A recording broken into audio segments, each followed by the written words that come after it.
So I will give it a minute for folks to make their way in here so that we can chat and have conversations. Hey, Sandy, what's up? How are you? What's up, Chopper Lie? How are you? Good morning, Tune.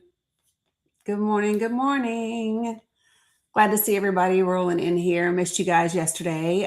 Mila's not quite feeling great and perfect, so I took yesterday to still do a lot of work and take care of her.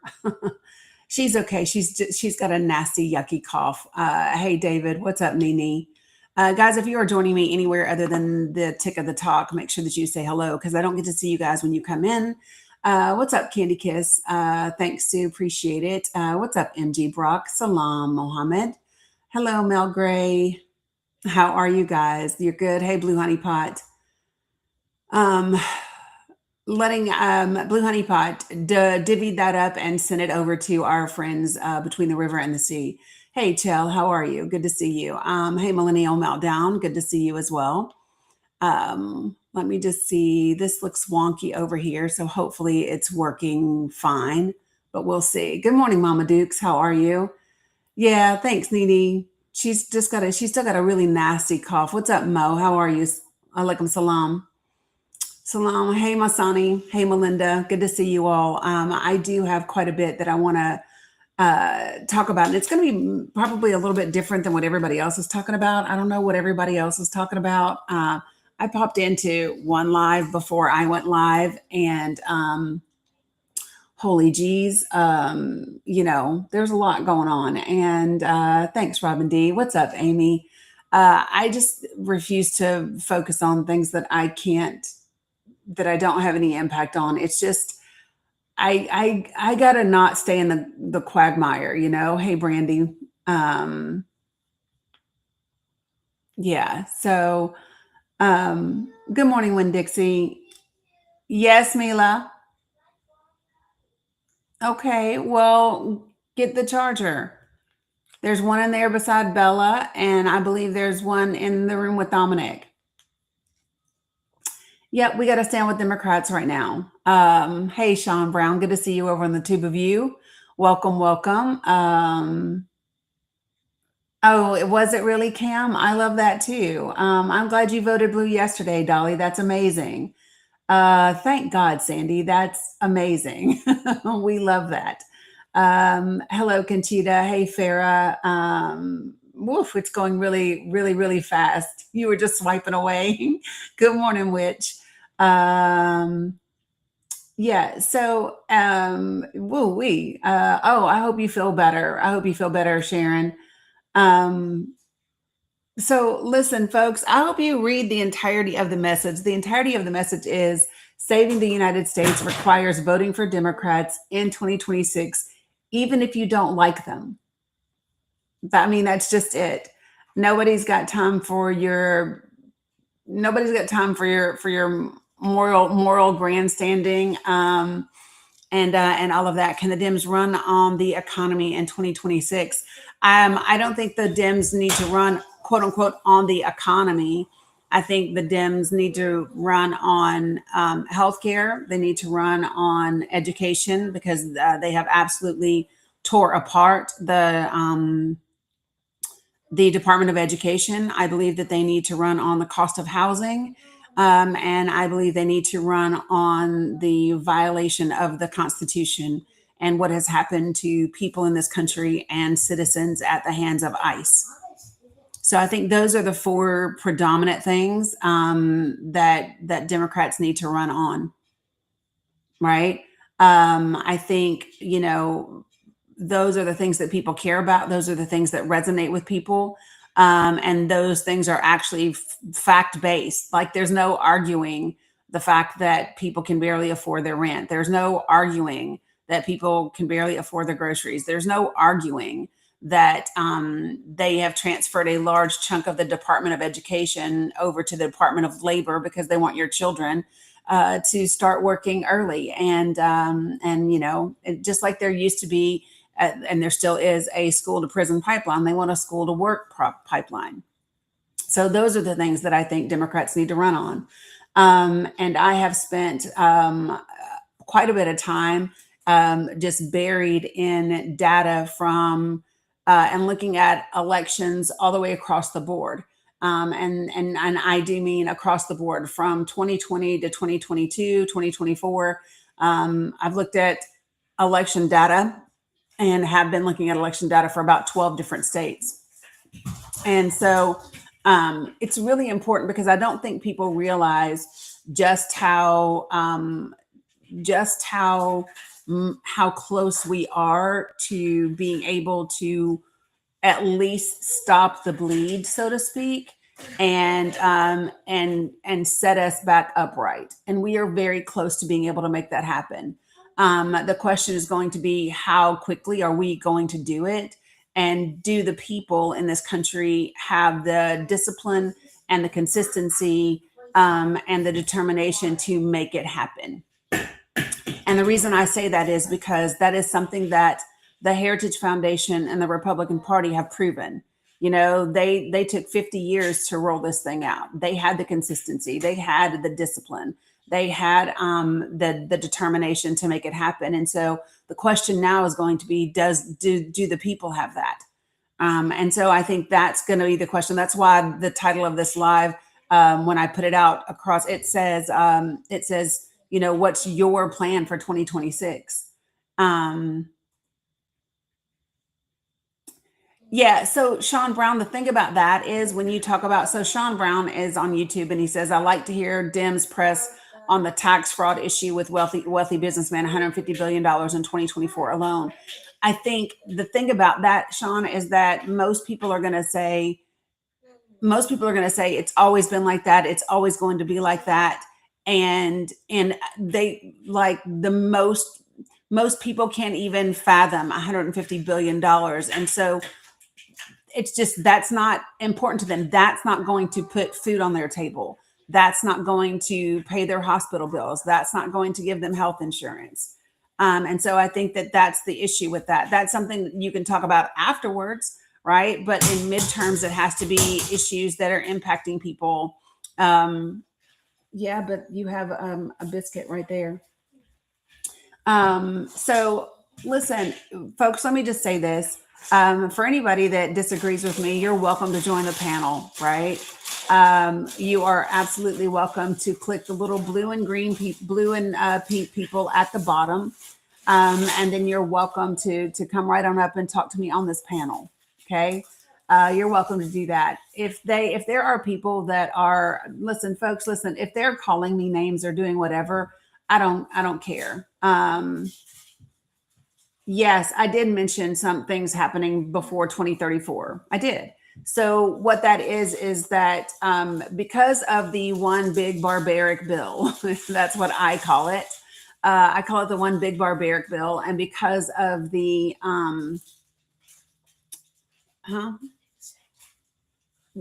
two of them are what? No,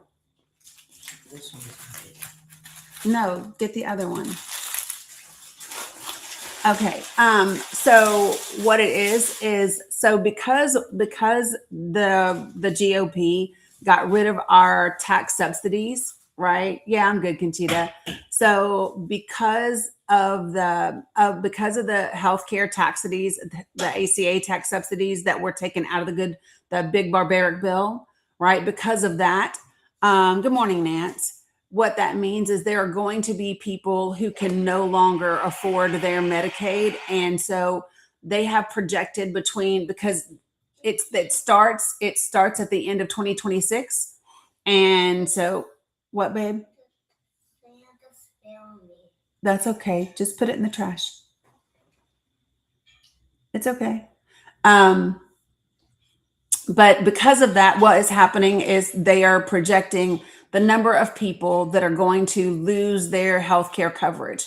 So if you're in Wisconsin, right, there's a large number of people that are going to lose their Badger Care Plus, right? If you live in Virginia, you're going to lose your Cardinal Care. And it's not everybody, but it's a lot of people, right, that are going to do that. And so so one of the things that the Centers for American Progress did was they broke it down by congressional districts. And I think that is one of the most important things that there could be that Democrats could be talking about this year is the number of people that are absolutely going to lose their health insurance, and that has already begun, right? So that's what I mean. And so it's projected by 2034. Amy, I don't know exactly how they're going to decide who loses coverage. I would imagine it to be a complex issue, and I don't really have the answers. But I know a lot of it will be because people can't, not a lot of it, but some of it will be because those people can't afford it, right? Part of it will be because simply people just can't afford the premiums anymore, right? Thoughts on Virginia and their redistricting maps? I think that Virginia should redistrict. I think if it's going to give them a, a Democratic advantage, then I think they should redistrict.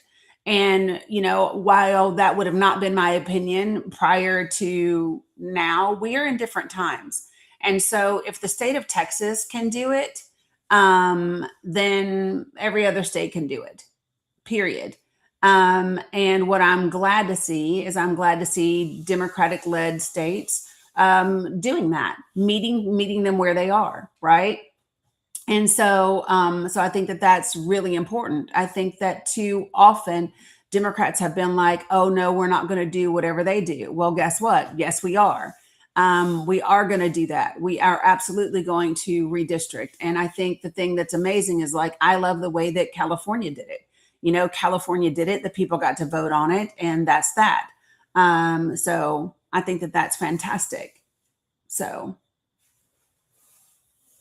So what I want to keep doing, Eddie, is I want to keep having Americans be able to afford their insurance. Absolutely. That's what I want to do. So yeah, I want to make sure that Americans can access their healthcare benefits. So, and Eddie, if you want to come up to the panel and talk about it, we can. If you want to come up on the panel and you want to talk about how it works, we can do that. Yeah, we can do that. For those of you all, if you are new to my live and you've never been in here with me before, do me a favor and put a 1 in the comments. What, sis? Oh, don't worry about it. I'll fix it. Don't worry about it. You just go wash your hands. Did you knock it over? Is that what happened? Yeah. Okay. Just leave it. And Tutu will fix it later. Okay? Yeah, go wash your hands. Yeah, it says, even if you don't like them. That's what it says. So, Eddie, I don't see you in the requests. Good morning, Eminem.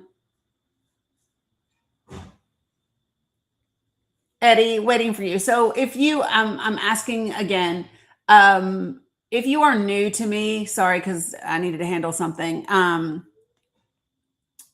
So let me just, well, yeah. So, give me 1 second. So yeah, give me 1 second, Eddie. So folks, listen, if you're new to me and you're new to this space, let me kind of tell you how we get down in these spaces. I ask for 4 things in here. 1 is to be respectful. 2, don't use slurs of any kind. If you use a slur in here, you'll be muted and then booted from my live. Number 3, don't spam my comments. Say what you want to say. Don't repeat yourself 50 blue thousand times because it's not helpful. And then number 5, don't type in all caps because all caps are reserved for moderators and for my folks that are vision impaired. I have some followers and subscribers that have vision issues, disabilities, and so it's reserved for those people. So just don't do those things. And as long as you can adhere to those 4 simple guidelines, we'll get along just fine. Okay? All right. So Eddie, when you come up, just go ahead and put yourself on mute until I get to you. All right. Great. Okay. So Eddie, you asked about the healthcare subsidies. Yeah, no, I'm just saying. So you want to continue to subsidize billion-dollar insurance companies so that they can keep giving ACA benefits to people, Obamacare benefits, I mean. Okay, so no, you had it correct. It's ACA benefits. That's right. That's the correct name for it, Eddie. So the Affordable Care Act, would have been a much better thing had it not been ripped apart by the Republicans at the time that it was presented, right? And I think That's that your opinion. everyone, no, that's not my opinion. Yes, That's it is. okay. So do me a favor, Eddie, don't interrupt because I said we keep things respectful here. Okay. Okay. All right. So here's the thing Mitch McConnell said that it was going to be the focus of the Republican Party to do everything that they could to block anything that Barack Obama put through. Any agenda that he had during his administration, he said that was their number one priority. Right. So that's not my opinion. That's actually coming from the GOP leadership at the time. And they absolutely tore up what the ACA was built to do. They stripped it down. And if you were involved in that process and you were aware of it, then you would have known. Right. So didn't the ACA also raid Medicaid and Medicare funding in Give order me to, one second. to supplement some of this support that they're getting? No. Don't tell. Yes, they did. No, they didn't. Hold on one second. Go ask Dominic for the white Okay. charger from in there, honey. Ask Dominic for the white charger. So here's the thing. If we were interested in reforming healthcare, right? If we were interested in actually going after, for example, healthcare fraud and these billion-dollar corporations that are an issue, right? So one of the things that we could do is actually penalize the leadership of the organizations that are committing fraud. So do you know the name of the CEO for the largest healthcare fraud in history in this country? No. Okay, his name is Rick Scott, Senator Rick Scott. So he was Governor Rick Scott, and then before that, he was the CEO of Columbia HCA. They committed $1.7 billion with a B in Medicare, Medicaid, and TRICARE fraud in Florida. Okay. Yeah. Yes, you can, sissy. So the thing about that is all the government did was make them pay their fines, which were pennies on what they'd already made. And then they continue to run for office. And then guess what? I agree with you. Right. Should go now. So, right. So here's what I'm saying, right? So you and I think could probably agree on something. I'm not for giving billions of dollars or dollars to billion dollar corporations. What I don't want to do, what I think that there are ways to do, I think there's other ways to regulate insurance companies and healthcare corporations rather than hurt Americans in the process. So I don't think that we should strip healthcare benefits away from millions of Americans in order to not subsidize the insurance companies. I think that those two things don't have to be connected. I think there are other ways that we could handle the insurance corporations and the healthcare corporations because we don't do that. We don't regulate them.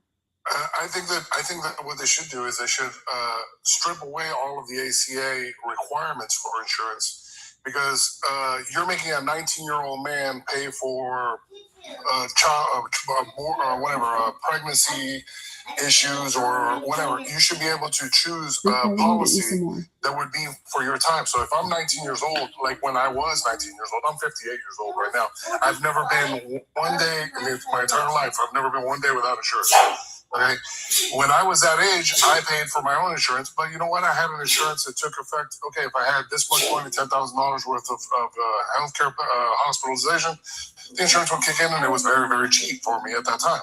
Mm-hmm. The older I get, the more things I get on my insurance. So now my insurance covers me a lot more than what I had before. I guess you would say it's a Cadillac plan, which is what I have now, because I'm a lot older. But there's no point in me and my wife who are paying for insurance to avoid for pregnancies or anything else. Why should that be included in my insurance? And I know you're going to sit here and say you want to spread it out over everybody, but if it didn't cover all of those things, I wouldn't have to pay. My premiums wouldn't be as high. Okay, and so people would be able to afford things. So let me just say this, okay? So I think that one of the things that's missing is you're taking out. So I agree that. So what you're saying is you want to be able to, hey, let's go taco, be respectful. Be respectful. So what you're saying is you want to be able to a la carte your health insurance. Yes. Okay. And so in a perfect world, sure, that would sound great, but that doesn't work. That doesn't work with your auto insurance That doesn't work in any Yes, insurance. It doesn't. Yes, it does. No, they give you options and you pick your tiers. Right, but I can get auto insurance that only covers the very bare minimum, or I can get a Cadillac plan insurance that covers everything, including if a no, but you don't get to pick. You don't get to pick whether your car insurance only covers your engine, your transmission, and this. Like, that's you don't. not car insurance. You that's don't. Not car insurance. Yeah, but I'm saying you don't get to pick. Does it only cover if the accident is on I-85 or I-95? Like, you just don't get to pick, right? And so it does. It's your healthcare insurance is the same way. No, it's not, because what I'm trying to say is, if I'm 19 years old, a healthy male, which is when I was 19, I had no problems. I worked in all kinds of jobs.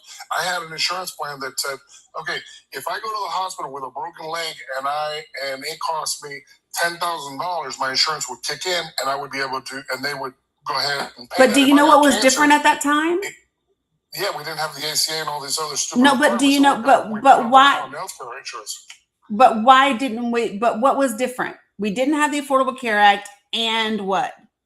And we didn't have all the stupid regulations we kept putting on insurance companies. No, the reason we didn't have the ACA is what we had was a ton of people in this country that were not insured because they couldn't get it. They couldn't get insurance. So at the time, because you and I are within this, we were within the same age. Okay. I'm within several years of you. And so here's my thing. So this is the difference between now and then. You're comparing a time when millions of Americans went without health insurance because they couldn't get it even if they wanted to. So if you had any sort of pre-existing condition, which includes having a baby, you could not get health insurance unless it was through your employer. Okay, and that was and so that afforded different types of insurance the way that you're talking about. I couldn't get insurance back then, even in 2009-ish. I couldn't get insurance because I had Graves' disease, right? It's an autoimmune disease. So people with lupus, people with fibromyalgia, people with Hashimoto's, people with, just a variety of different things could not get health insurance. And so the reality is we either are all in this together or we're not. And and for me, I'm just being frank, right? For me, I don't think that the burden should be on the people, because first thing, if we just did this, if we just had universal health care, you would have no issue and I would have no issue. Yes, we would. No, we wouldn't. Yes, we would, because I know people from Canada that have come. My wife had cancer 2 years ago. Okay, we had people. I live in North Carolina now. Okay, we went to Duke Cancer Center. I met many people from Canada that were there from Duke Health Center because they had to wait months to get any kind of treatment in Canada with their universal health care. So they decided to pay out of pocket to come here and be treated here in North Carolina because they couldn't wait the months. Okay. So that would be an issue for my wife. We found out my wife had cancer, and within 2 weeks, she was being seen by an oncologist, and she was getting her operation done. Okay, and so it would also depend upon. That doesn't happen in Canada. That doesn't happen in Canada. It does. It does. No, it doesn't. It does. It does. And by the way, here we wait months too. So Really? Yes, we wait months too here. Well, I can. Treatment. Yeah, I'm literally. So let me tell you. So my daughter's best friend, who at the time was 28 years old. This was two years ago. Had a ridiculous type of leukemia, and she was a student at the time. And so her student insurance. She graduated in May. This was in July. Her student insurance was still active until the end of July. Right? She finds out she has cancer at the beginning of July. Nobody will even touch her and begin treatment until she gets another health insurance plan, which she couldn't get because she just graduated. And so they didn't want to cover her insurance. They didn't want to cover her treatment. When was this? 2 years ago. That's under the ACA. You just finished. No, she doesn't have the ACA. But your ACA requires you can't have it. Doesn't can't deny for a pre-existing condition. No, you don't. What are you talking about? Okay, so no, listen. The ACA requires you covering for a pre-existing condition. Right. That has not been stripped out of the bill. No, I know that the ACA will cover you if you have pre-existing conditions. My point is she had insurance, and the private insurance company would not pay for her cancer treatment, because once you begin that treatment for that condition, they would have been required to continue her treatment, and they didn't want to do that. Well, that seems like legal. That's very odd to me, but I'm just telling you my experience here in North Carolina with my wife 2 years ago, or a year and a half ago, 2 years ago now.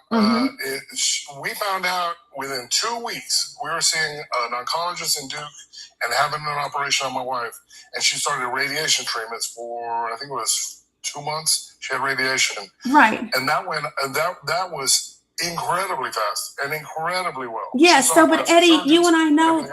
But Eddie, so here's the thing: we could poll 100,000 people.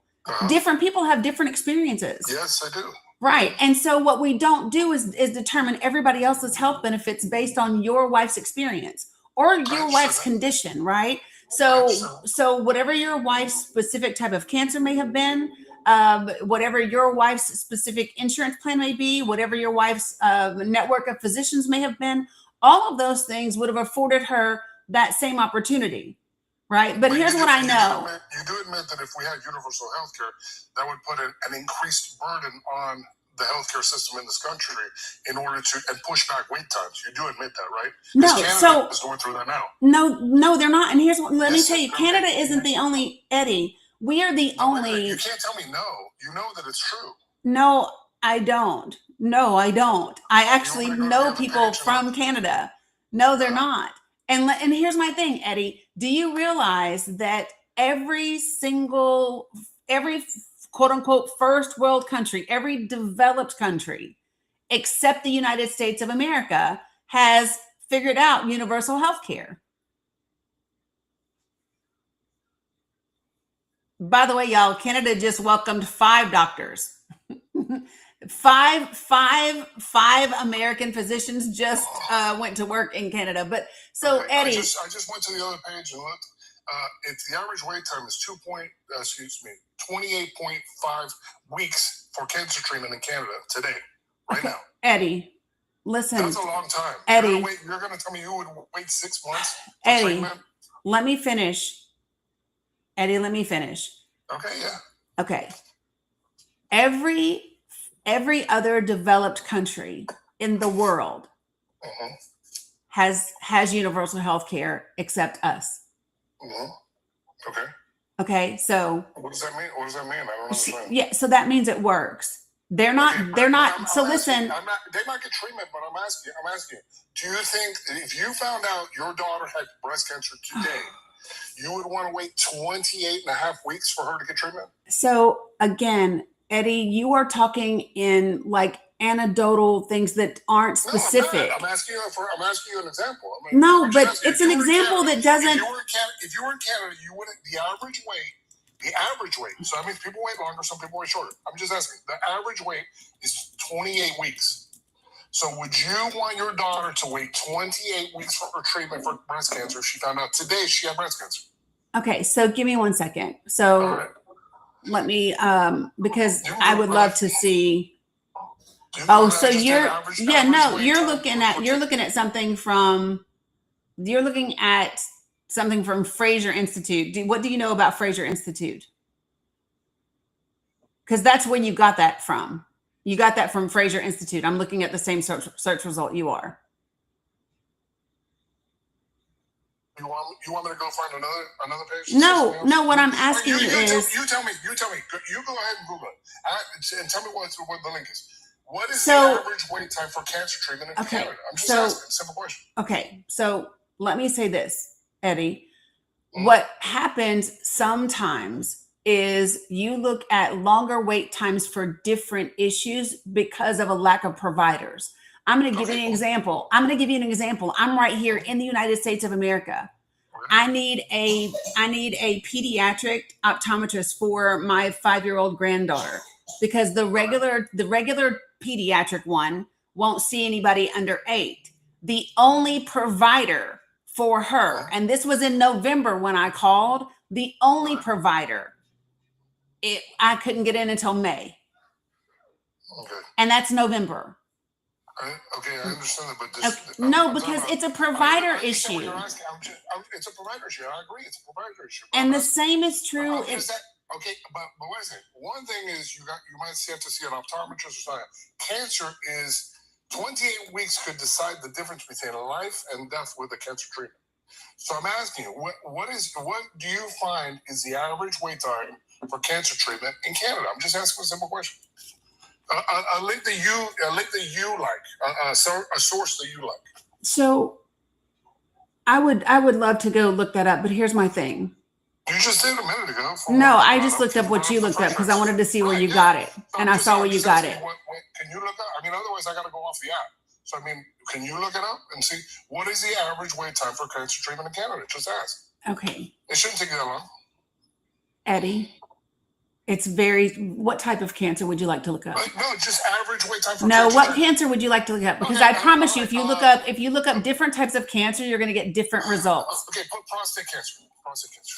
Okay, let's just look it up. Okay. You do know that this is not a thing, right? The wait time's not a thing? No, what I'm saying is, hold on a second.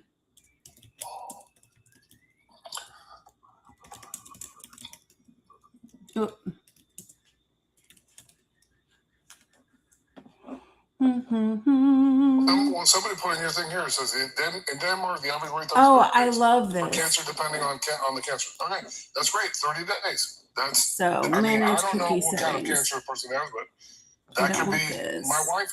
When my wife found out, they said we need to get this right away. Eddie, so but we don't. No, everything doesn't go on by your singular wife's experience. But what are they telling you is the average wait time in Canada for prostate cancer? So hold on, I just literally opened it up. Okay.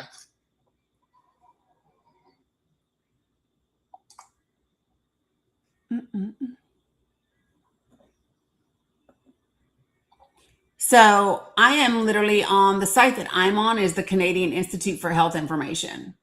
Okay. I'm just going from Canada's own data. And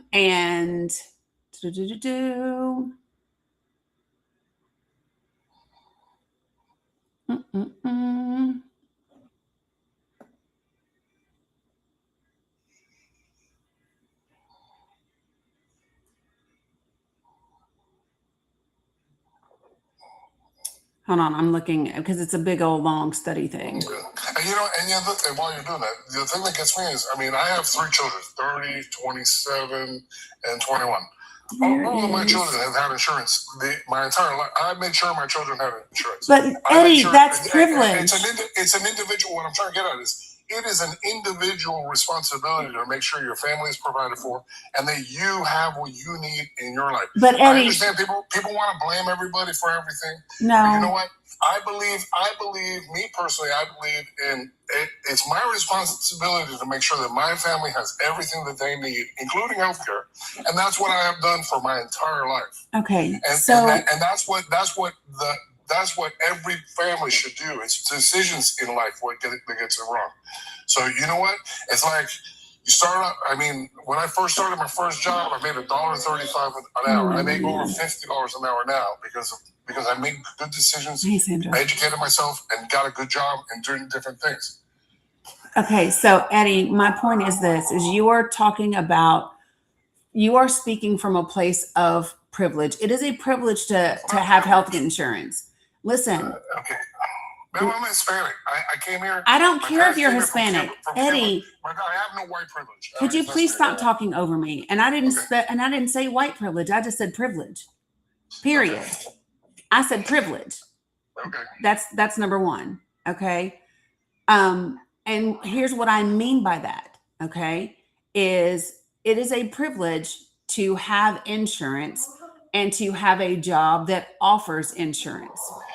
There are many corporations and many companies in this country that do not offer insurance with their employment. And I know there are people that are working 2 and 3 different part-time jobs. They're not going to get health insurance. companies have cut those costs for themselves. We don't live in, this is not the 1950s or even the 1990s where everybody was offering insurance. They're not doing that anymore. And so it is when you say that, you're lucky.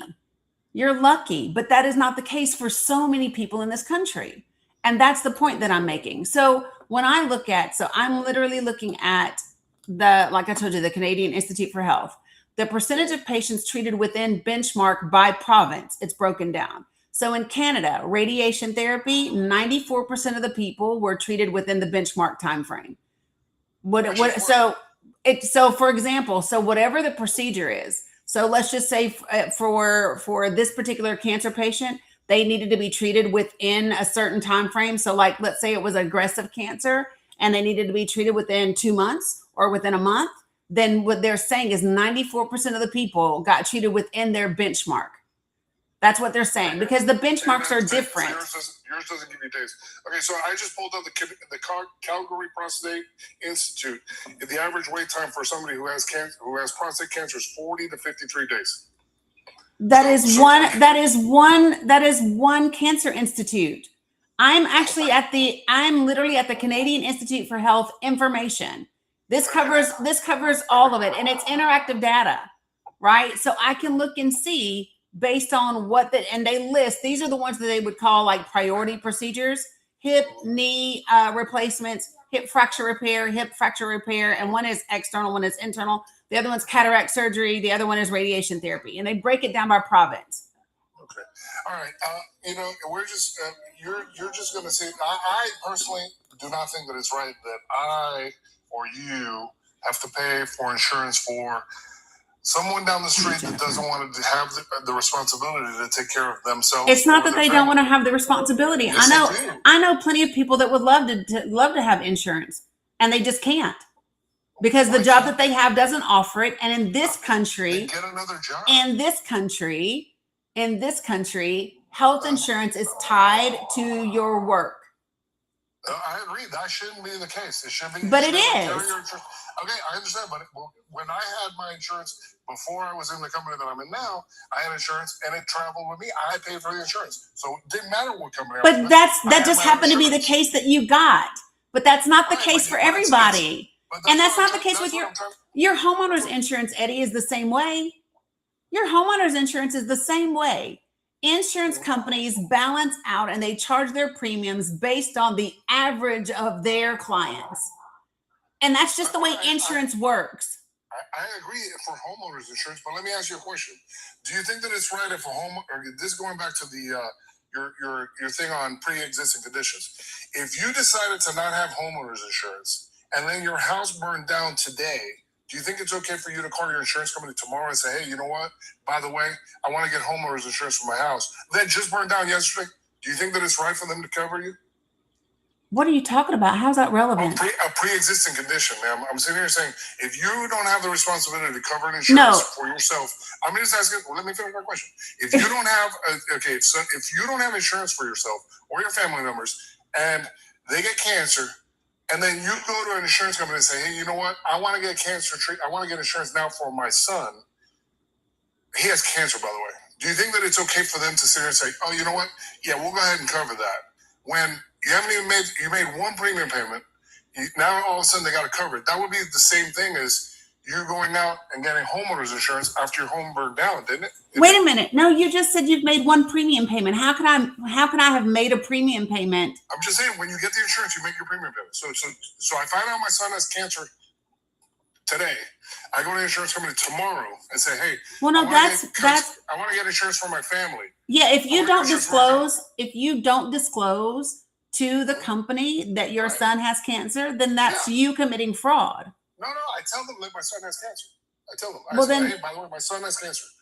My son has cancer. Okay. I want you to cover my insurance for my son and for everybody else. Yeah, but they're probably not. I'm going to start my policy today.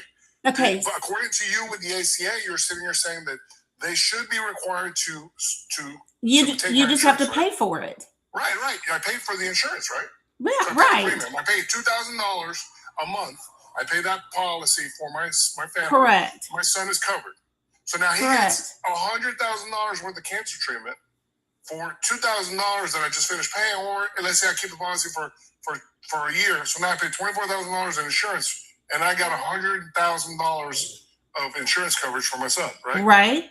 Wouldn't that be the same thing as you going to say, you know what, I'm not going to get homeowners insurance, but the homeowners insurance cannot deny me for anything that happens to my house. So I go to my house burns down today. Tomorrow I go to Geico and I say, hey, I want homeowners insurance for my house. By the way, my house just burned down yesterday. Then they don't insure you because you don't have a house. But that would be a pre-existing condition, wouldn't it? No, that would be like trying to go get health insurance. No, Eddie, hold on.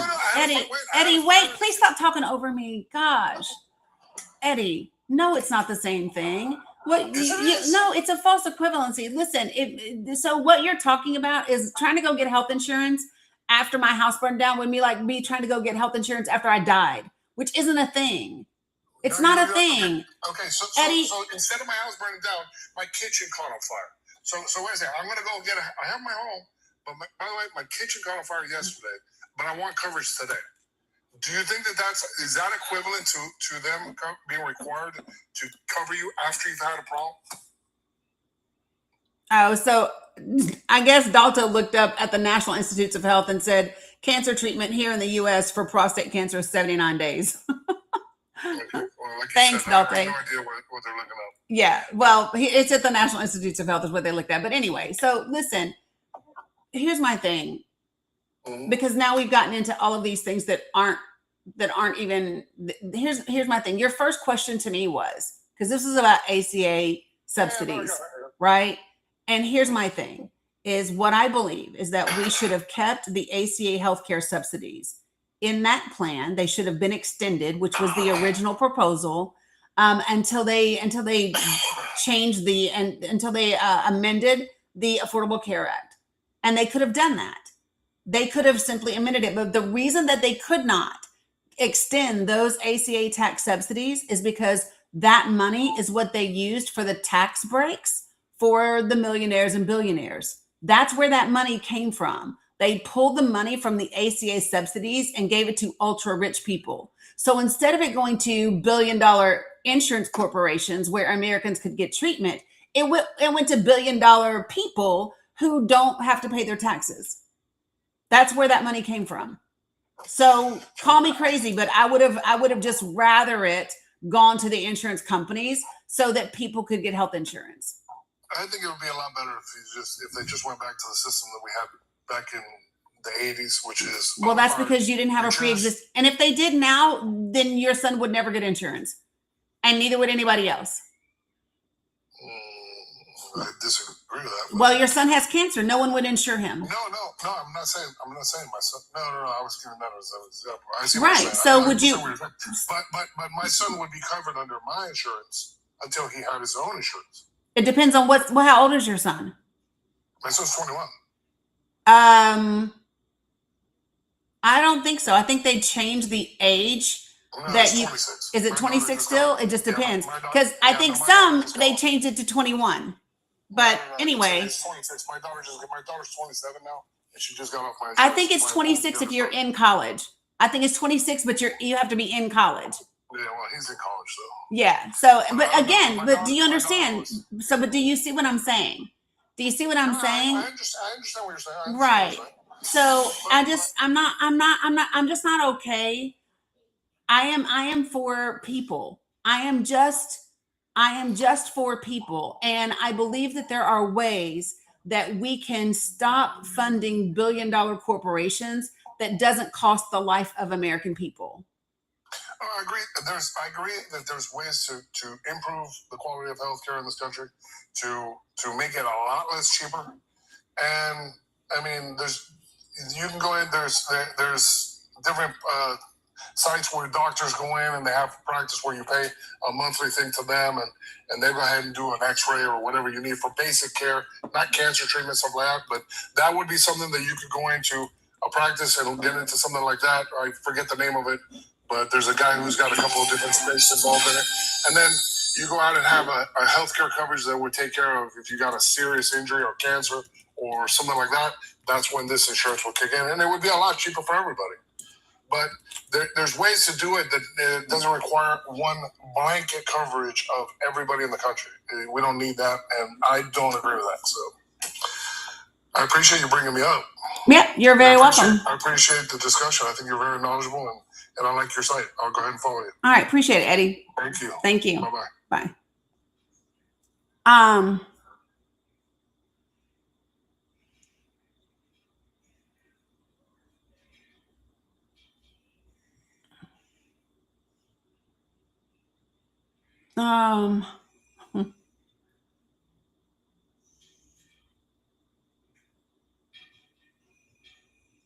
Yeah, this is really weird. All right. All right, folks. So,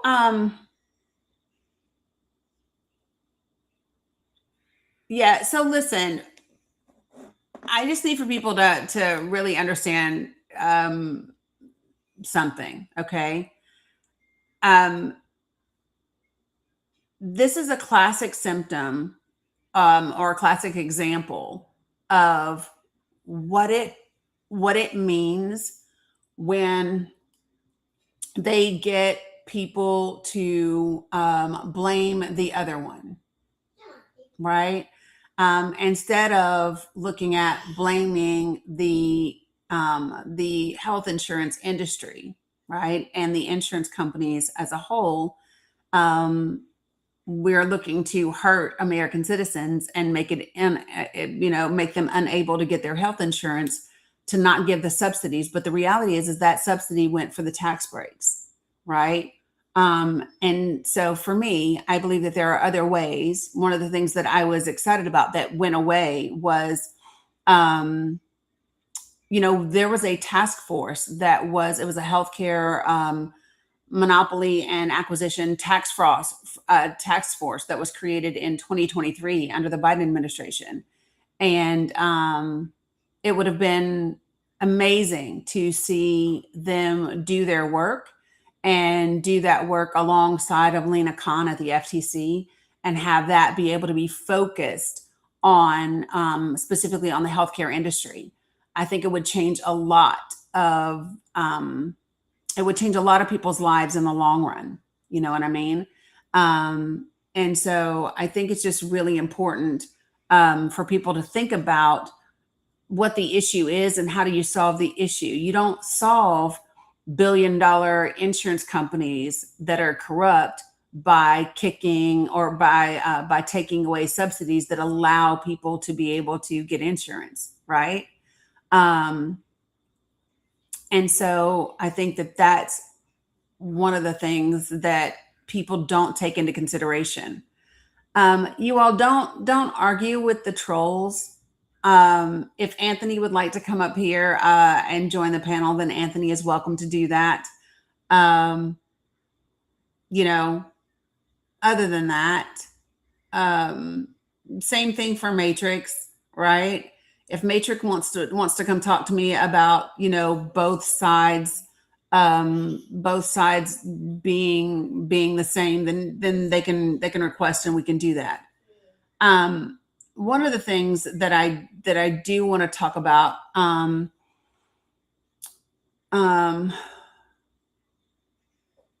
one of the things that I do want to talk about is, are you real?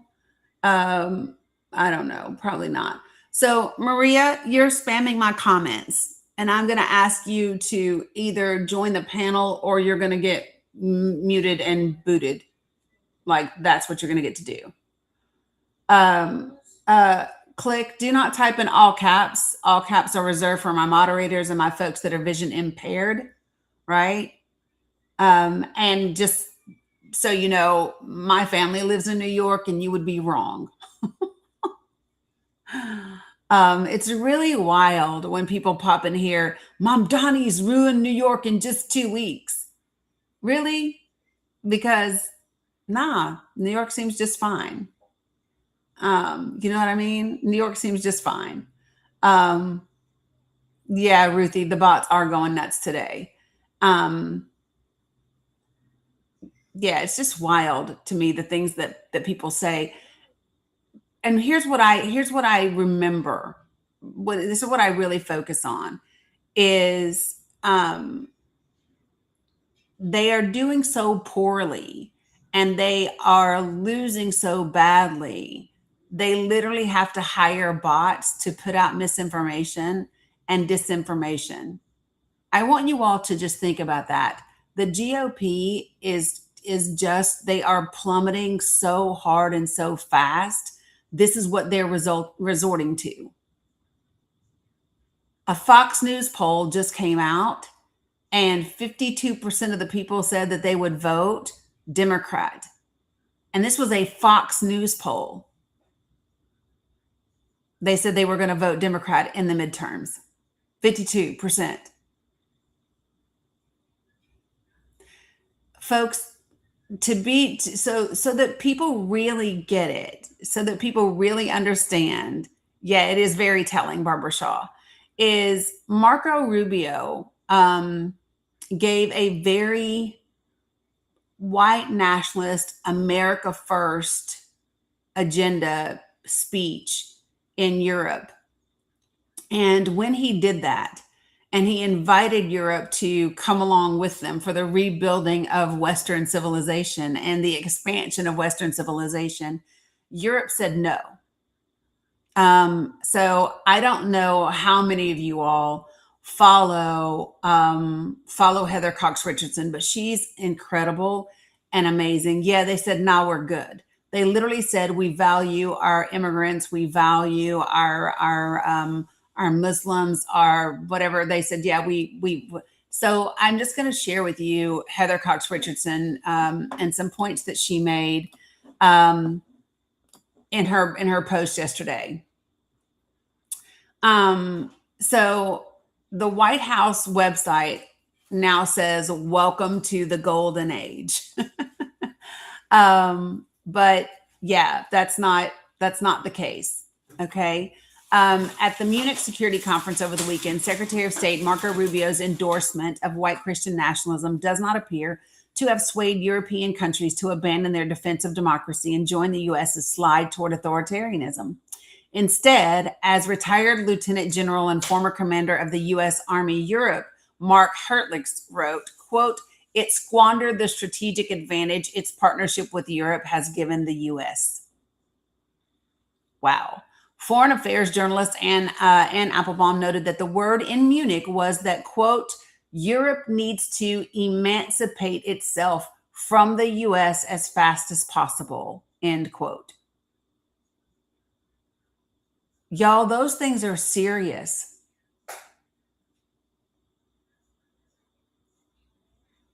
I need for you all to really hear, because this is the US. So we don't hear a lot of European news. We don't hear what they're saying on their side of the world. And they are literally saying, again, yeah, listen, that after Marco Rubio's speech, the word in Munich was, quote, "Europe needs to emancipate itself from the US as fast as possible," end quote.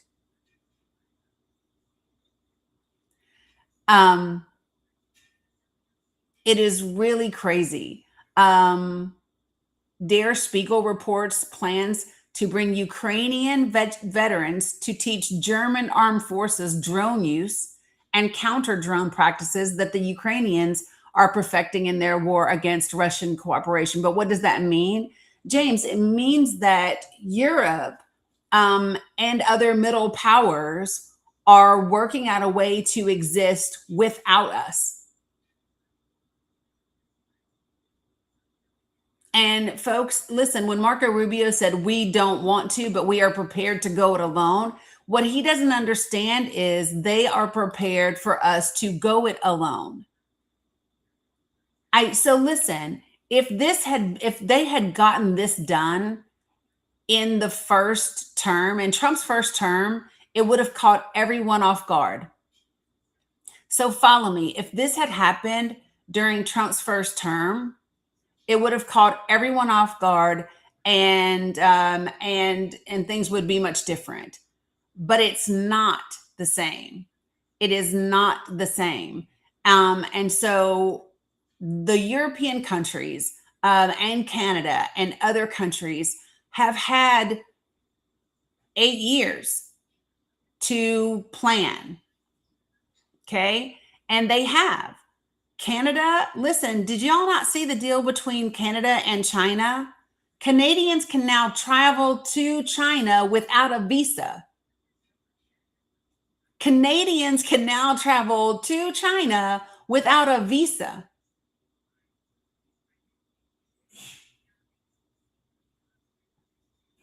They are ranking this and they are gearing up their relations and their trade. And Canada is, I mean, I'm just saying. Yeah. While people in this country keep taking the bait and worrying about other people's private parts, the country itself is on the brink of a society that none of us have ever known. And the good thing about that is it doesn't have to be so. It does not have to be so. We have the ability in the fall, to stop the bleeding.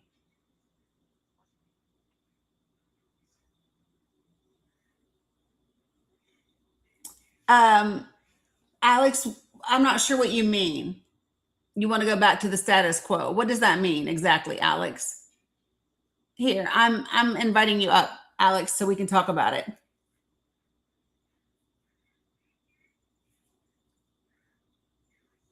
I sent you an invitation.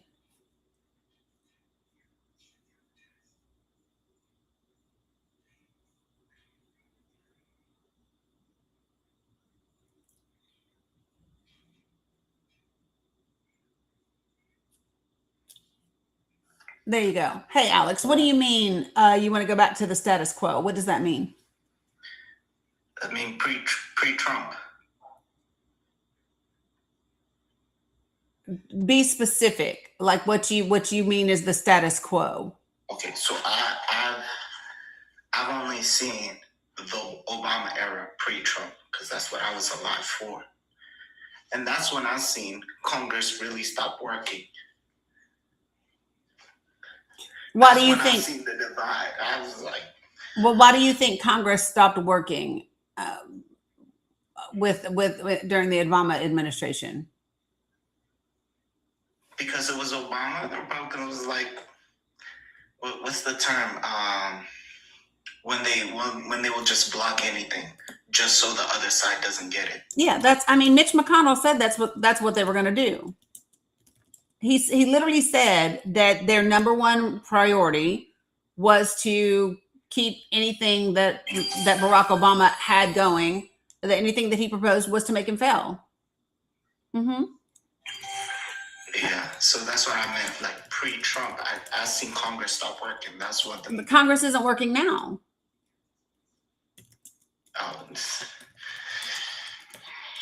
Yeah, it stopped working then. So yeah, but voting Democrat doesn't mean going back to the status quo.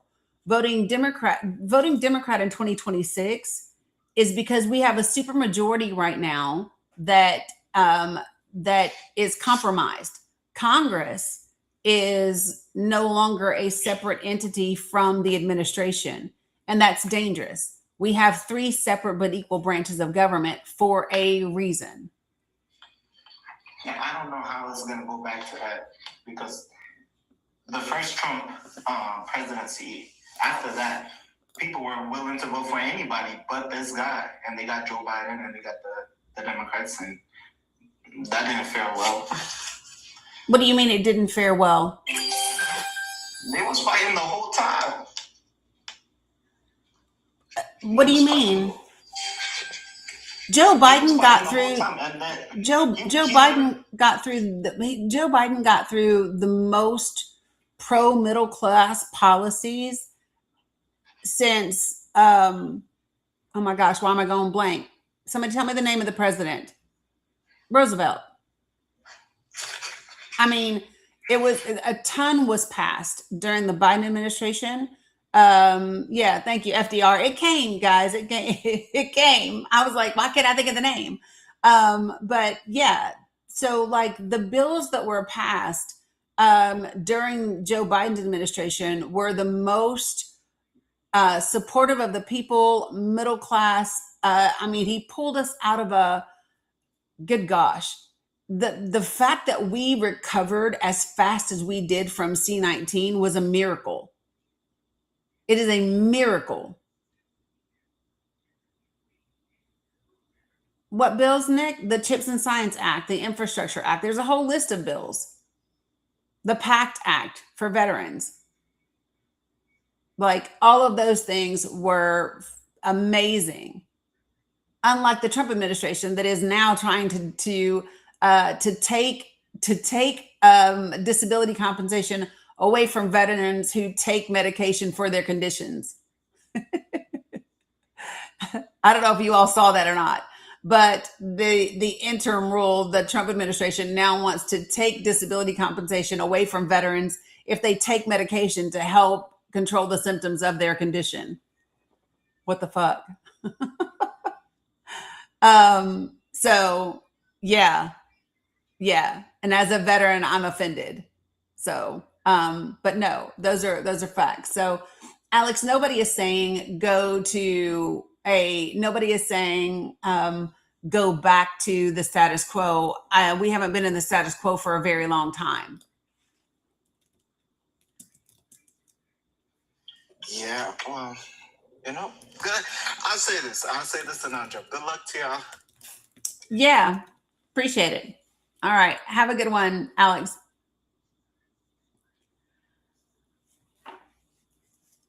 Yeah. So this is a new plan. Well, and all of the veterans organizations are coming out against it and all of that. And so we'll just see what happens. Yeah, Veronica, I didn't even ask. It's really important for people to understand where we are. And people have to stop assuming that people are just going to automatically vote Democrat because of Trump. You can't do that. People did that in 2016 and we got Trump instead of Hillary, right?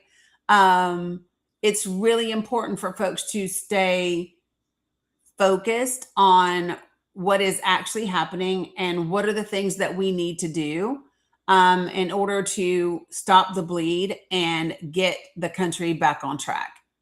There's a super fan box up here. So this is to become a super fan. Oh, somebody grabbed it. Yolanda T grabbed it. Appreciate you, Sandy. Congratulations, Yolanda T. Good morning, the Grand Diva. Folks, listen, I don't know any other way to say this, but it doesn't matter whether or not you like Democrats or whether you like a particular candidate or what you think. Listen, when the government can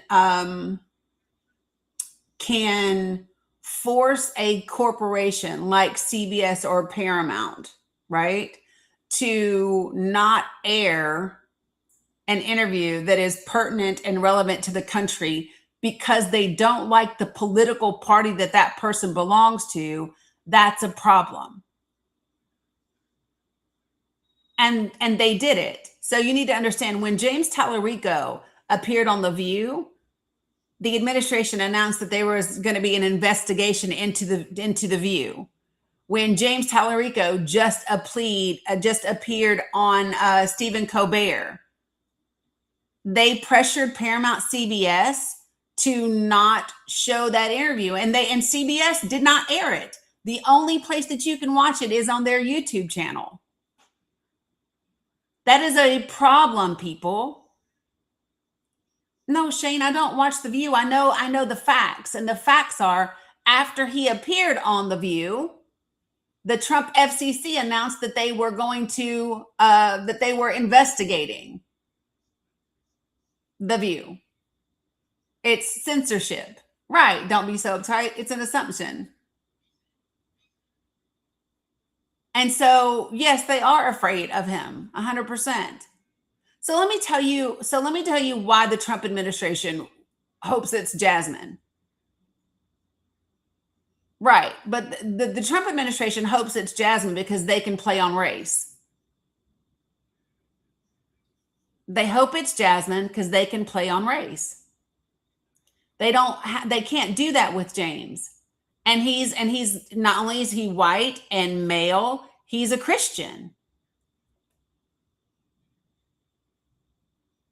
They can play on race, they can play on gender, they can play on all of that. But if it is James, if James is the Democratic nominee, he is white, he is male, and he is Christian.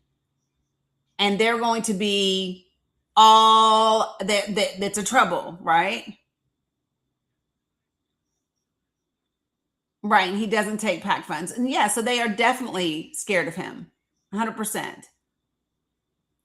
Folks, listen, there's a problem when we don't have, I need to check something really quickly.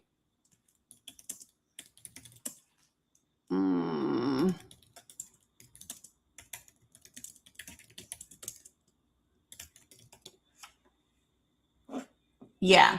So check this out. I want you guys to listen to this article. So in Social Circle, Georgia, somebody wanted me to show an example of what I mean by the bleed. Okay. I'm going to tell you what I mean by the bleed. Okay.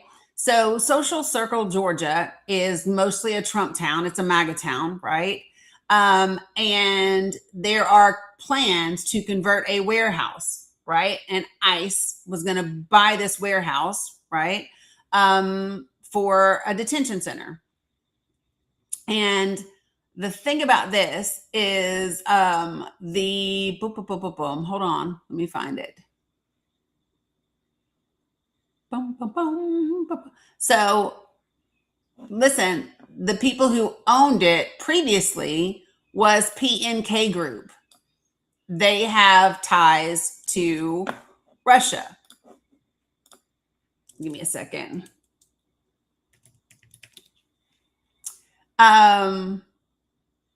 PNK Group was founded in Russia in 2004. Okay. So that is who had this building, this warehouse in Social Circle, Georgia. Okay.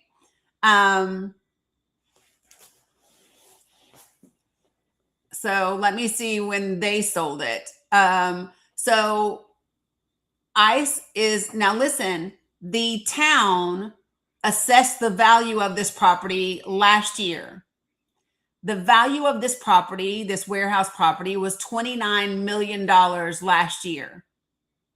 $29 million is the value of this property. ICE purchased, they announced the purchase on February 8th for $128 million. That's $100 million more than this property is worth.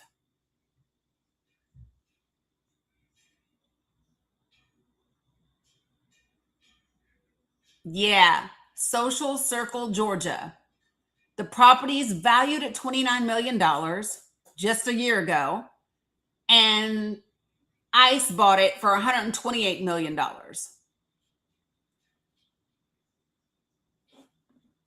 So when you say to me, name an example of the bleed, like the person in the comments, the person kept going, show an example of the bleed, paid actor.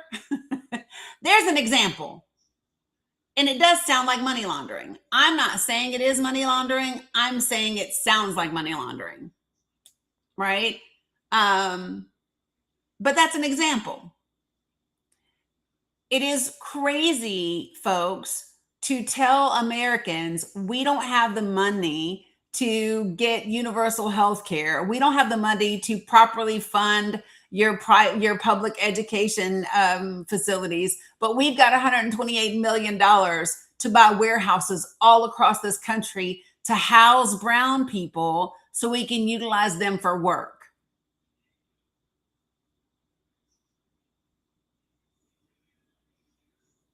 Y'all need to understand something. It will not be Newsom and Harris in 2028. Number one, that would be a horrible ticket. Number two, they're both from California, so that would not work at all. Yeah, no.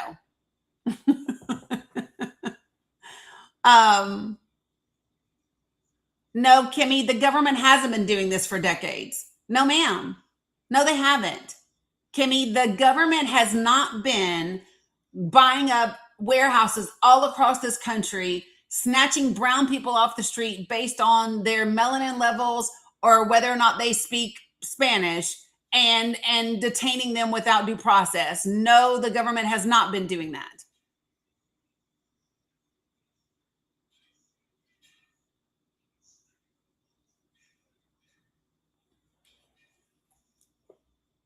So just to be clear, you all, everybody needs to stop saying the government's been doing this for years. This right here is not what has been happening.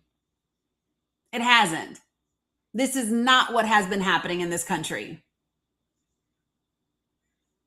Tell me the last time you saw military people with boots on the ground in this country against citizens, not because of a natural disaster, but against American citizens. Tell me when you've seen that.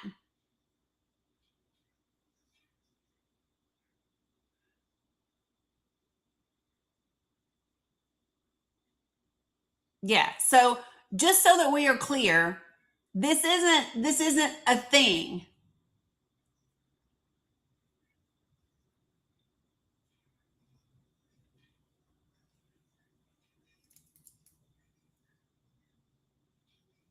Yeah, she doesn't have any evidence to cite. I told Kimmy she's welcome to come up here to the panel if she would like, right? Well, yeah, the misinformation and rage bait is crazy today. Correct. You are correct. Yeah. So listen, folks. I want to be really, really clear about something. So I was looking. I want to just share something with you guys. So I looked at election data from 2020 all the way through 2024, right? And oh, hold on. Kimmy said she requested. Okay. So, Kimmy, you said they've been doing this forever. What's that? I said buying warehouses. Don't put words into my mouth. I said they've been buying warehouses like this for decades. I live in Milwaukee, Wisconsin. They've been doing this. They've done this to a couple suburbs in Illinois where they've obtained houses, and then they've demolished all of the houses and are putting up. I can't hear you.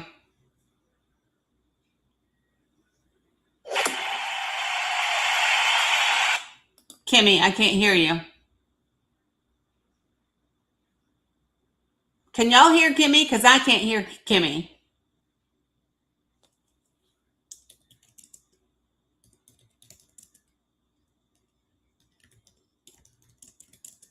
Nope, I can't. Well, Kimmy's gone. Okay, I don't know what happened. I didn't do anything. So I think what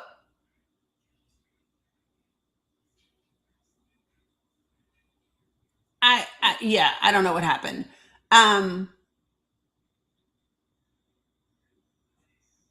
She came up on, yeah, I know.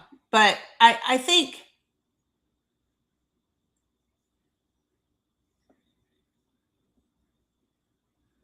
she's still here. Okay, well, she can request to come back up.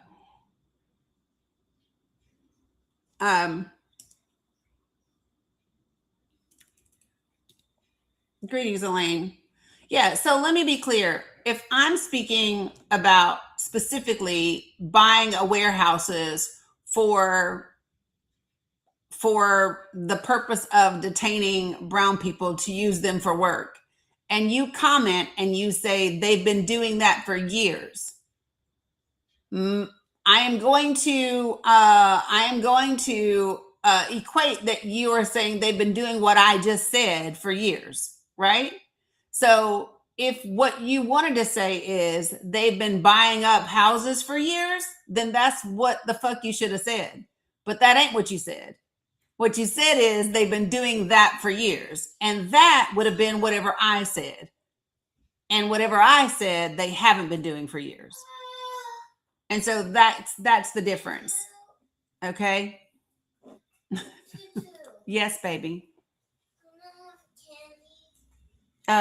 If Dominic can reach it.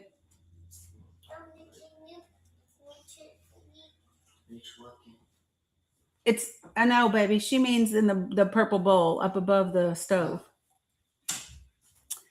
Right, Sandra, that's the thing. Yeah. So what do Democrats stand for? I think that's a very broad question. Let me ask you this, Go PSU. What do Republicans stand for?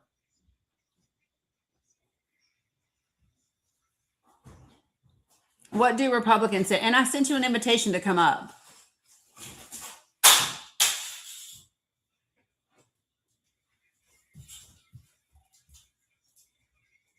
That's my candy from school. I'm waiting for you to join the panel. GOP. Join the panel because Democrats stand for unions, a livable wage, affordable housing, effective immigration systems, universal health care, or at least affordable health care. Yeah, baby. What? Oh, hold on. They can't reach this. Let me get this. You need help, Sugar Bug? Okay. Yes. In the what? Yeah, Mila has it, not me. Mila has it, not me, bud.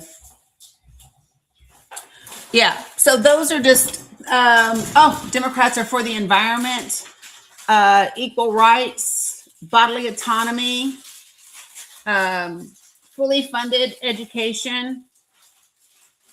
Dang, I pulled my thing all the way out. Shit. Yeah, so Speak candy. yeah, you can have that. You want me to open it for you? Yeah, all the time I don't know how to open. Okay, I got you. So that's just a few things. Mm-mm. No, they don't. You don't ask me what Democrats stand for and then tell me what, and then you tell me what they stand for. I'm not interested in what you think. Can I get out? You got it? Yeah. Okay. So, it's not, listen, folks, this is not difficult. Democrats stand for men in girls' locker rooms. No, that was Trump, sweetheart. That was Trump in the dressing rooms during the Team USA pageants. That wasn't Democrats. That wasn't Democrats in the dressing rooms. That was Donald Trump, according to his own testimony. So that wasn't, yeah, that's what he said, not us. So just saying. Oh, I'm just saying that's what he said, right? Yeah, well, Mr. Anthony, if you want to talk about it, come on up here. If you want to talk about it, I'm not talking to somebody with 4 damn followers and following 3 people. Bye. So,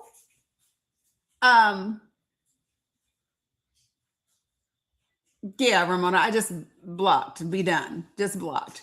Yeah. Wookie, let me just be clear about something, folks. People that are in the files, I want to be clear about when we say people are in the files. Okay. Let's talk about that for just a second. Because in the files could mean that somebody has mentioned you in an email, and therefore your name is in an email because they were talking about you, right? That doesn't mean that that person was involved in anything horrible or whatever, right? And so I think that that is a really important thing that people have to start saying. Here's what I will say to you unequivocally, okay? Is if someone was involved in the trafficking, the assaulting, the raping, the whatever of women, girls, boys, whomever, right? Then I think all of them should be held accountable. Absolutely, all of them should be held accountable. To the person who asked me if I'm non-binary, define non-binary for me. Define non-binary for me.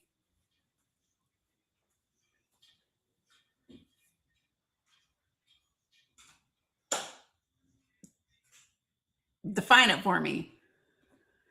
Yeah, so let me just be clear, folks. So a lot of these very fragile men in the comments are apparently intimidated by a woman with short hair. They have a thing about that, I think. It's just weird, their obsession with sexuality and sexual orientation. It's really weird. It is so weird. Like it's it's not cool. Like it's just weird. Yeah. So yeah, Scotty, it's just really, really, really weird. But anyway. All right. So I am still looking for no, okay, so I guess go's not listen. Well, yeah, no, Peter, it is weird. It is weird. It absolutely is.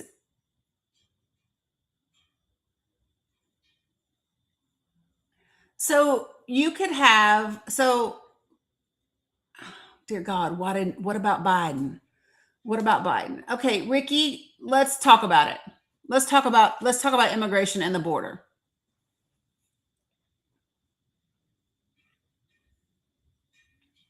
Ricky, I would love to talk about immigration and the border with you. I sent you an invitation.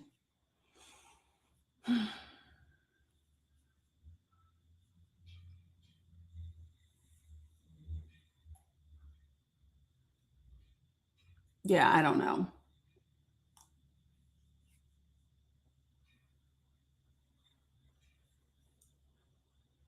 Where is he?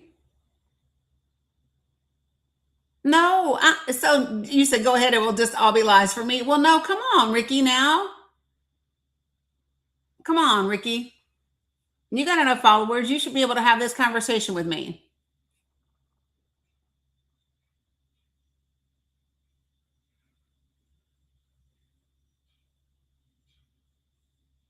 So, folks, listen. Do you want to know why Joe Biden didn't close the border? Because it's illegal to close the border. Hey, Abu Saraj. Do you all know that it's illegal to just close the border? That's why even during C-19, Trump couldn't close the border. He had to use Title 42 in order to close the border. Yeah, it is, because the border's not closed now.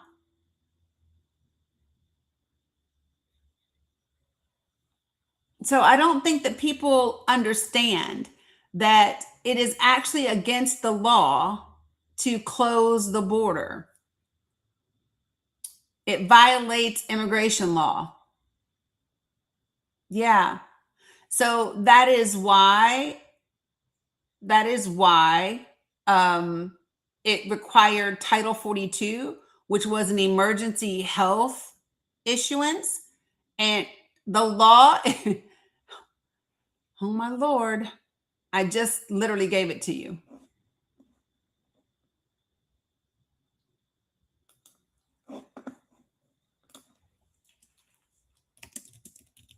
No, look it up.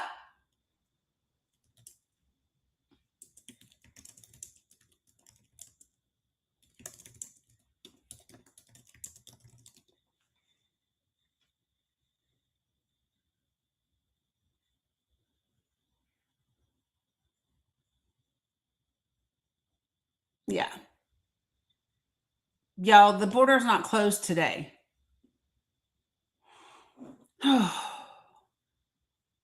The border is not closed. You all do know that, right?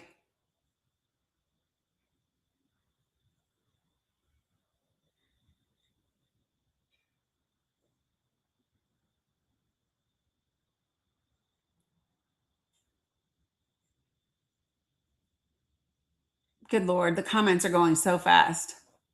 The comments are going so fast. So fast. Oh.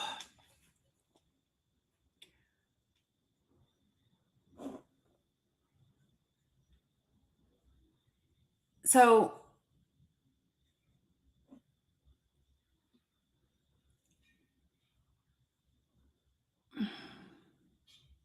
good God. I know that you guys over here are like, what are you trying to say, Dani? And it's because if you could see the comments over on TikTok, they're like they're just going so really, really wild. Okay, so let's take a look. Let me see if I can show you something.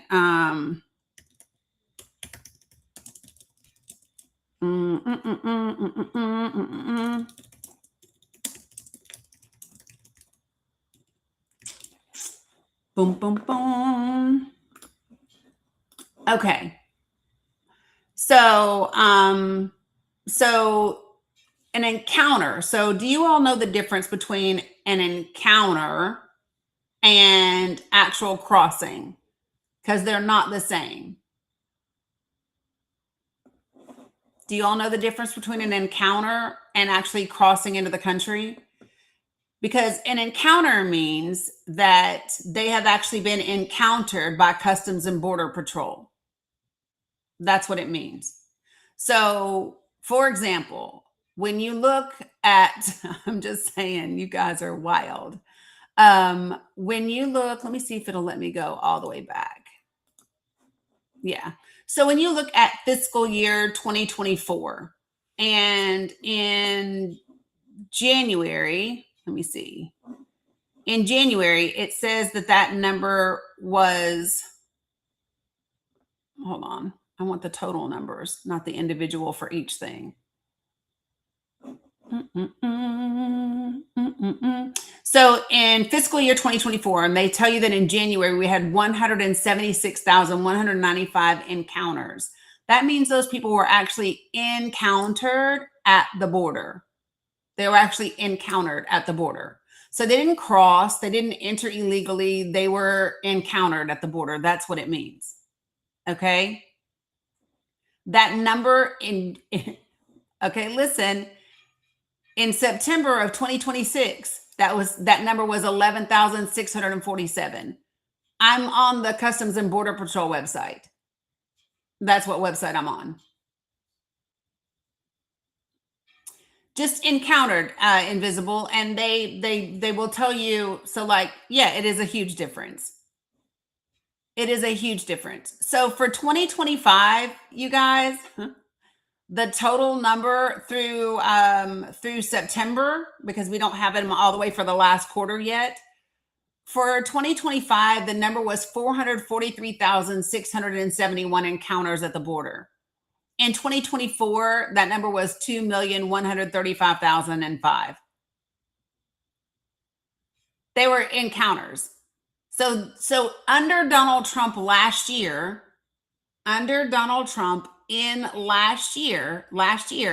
there was almost 500,000 encounters at the southern border.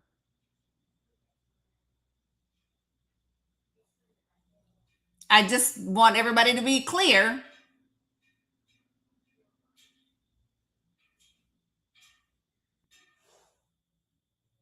No, they're called encounters, Todd. So listen, the encounters are just exactly that. They are encounters. And if those people have a legal right to claim asylum, they claim asylum. If those people meet whatever other status that there is, whether they meet cat status or refugee status or whatever, then they can apply for it at that time. And then those people are given a court date and so forth and so on, right? That's the way that it works. It's not difficult to understand.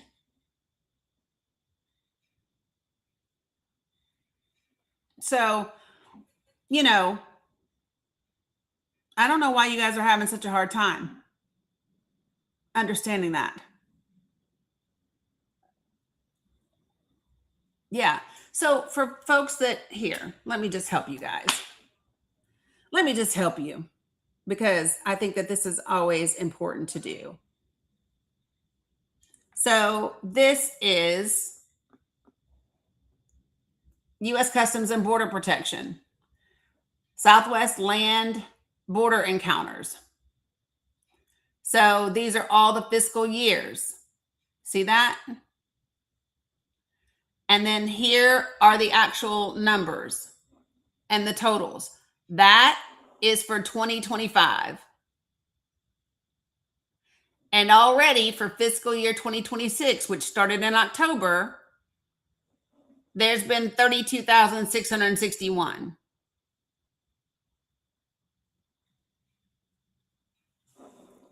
See those numbers? The border is not closed, folks. The border is not closed. And for all of you all celebrating, you truly don't understand how our economy works. Our economy relies on immigrants.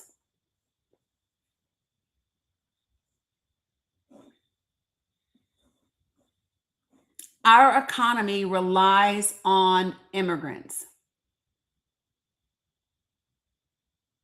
And what you all don't seem to understand is the foreign policy of the United States of America destabilizes and tears down the infrastructure of other countries, and then wants to tell you that it's horrible when those people flee those countries for a better life.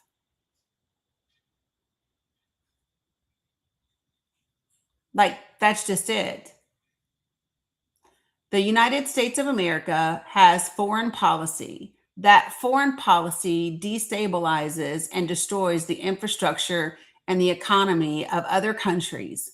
And when those people finally leave those countries in order to live, in order to seek a better life and better conditions, then all of a sudden they want to try to tell you over here that, oh, immigrants are the problem. And why are they coming here? Well, they're coming here because we participate in destroying their infrastructure and their countries. Right. That's exactly what they did to Venezuela with sanctions. 100%. And they have done it throughout time. Like, this is nothing new, folks. This is nothing new.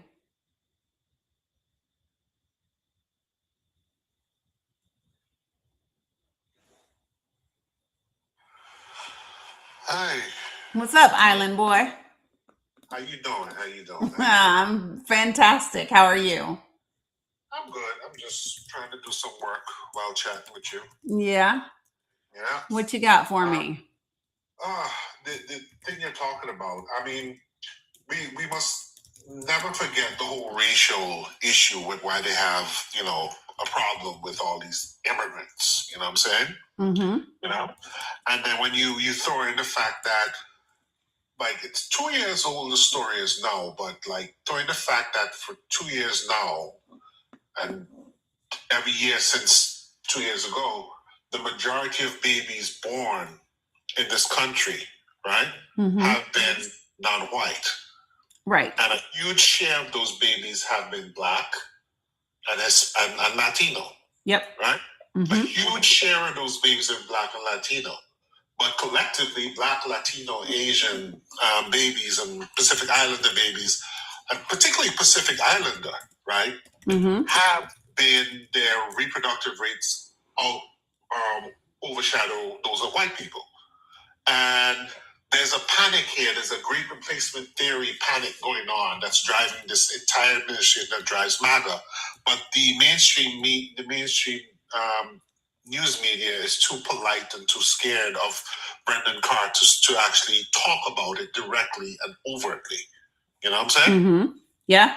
Right? And with regard to the whole immigration, why are all these immigrants coming here?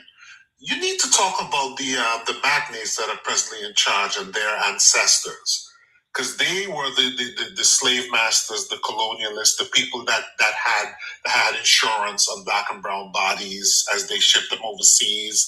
They're the ones that ran MetLife, that insured literally thousands of black slaves. They're the ones that own shipping companies like the Brooks Brothers folks back in the day. You know what I'm saying?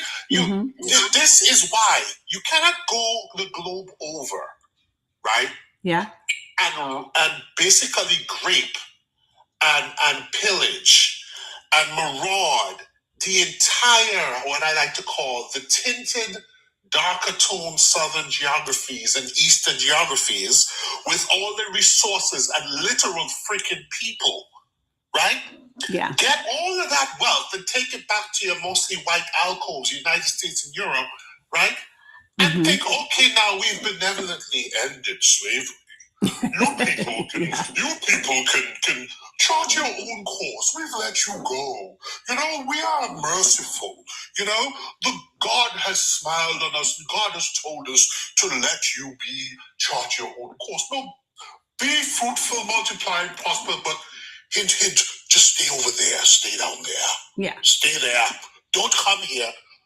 I'm sorry, that's not the way that goes. Yeah. We have a right to exist. We have a right to persist. We have a right to survive. And the history of humanity has been humans move where the resources are. That is why human beings have been migrating. That's why, matter of fact, that's the main reason why Europeans even exist. Because Africans migrated out of Africa up north, and due to the ice age and the climate and the food they were eating there, now you have whitey people. They migrated out north of where they are. Like people. Yeah. Migration, immigration, call it what you want to do. The movement of human beings, the movement of hominids has been going on since human beings became a distinct species. People, stop acting like this shit is brand new. And you need to admit that you're racist. You don't like dark-skinned people around you. Just admit you're racist. And then I made a point in the video, I think I tagged you in it, right? Yeah. These capitalists that are backing Trump with this BS that he's doing and backing MAG with this BS they're doing, they're not truly real capitalists. Because if you're true real capitalists want competition, as much players throwing money into the pot as possible. Yep. So you're going to encourage more and more people to participate in the pot as much as possible. Right. And seeing as you capitalists have had generational control of all the spigots, there's no way you're going to be shut out. The new capitalists, the newly free capitalists, meaning black and brown people, if you were anti-racist and DEI and affirmative action, the newly minted, budding and growing capitalists of those groups, right, would of necessity have to deal with you, have to partner with you in order for them to avail themselves of the so-called American dream or the European dream. Right. Okay? Which means that you stand to make a lot more money yourself, objectively so. So don't tell me, oh, it's about business. Oh, we don't like. No, it's not business. You guys are just racist. Just call it what it is. You guys are just racist. The facts don't stand up. You look at biology, look at history, look at how human beings have moved, look at economics, look at the figures, look at the facts. You don't make sense. You're actually harming yourself. 100%. People don't, but they don't want to. They don't. they don't want to recognize that the reason that we have the issues that we have in Guatemala and Chile and Venezuela, we did all that. Yes, we did all of that. Guatemala, Venezuela, Chile, Cuba, Congo. Listen, the United States of America, this is why I said, you know how people always like to say Republicans and Democrats are just two sides of the same coin. And my thing is, domestic policy, I disagree with that entirely. Foreign policy, yes. Foreign policy is the area where we suck. But I really wish that people truly understood what is being done and weaponized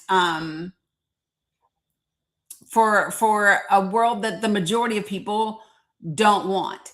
And the thing about it is that not only do the majority of people not want it, I think we're going to see that this year.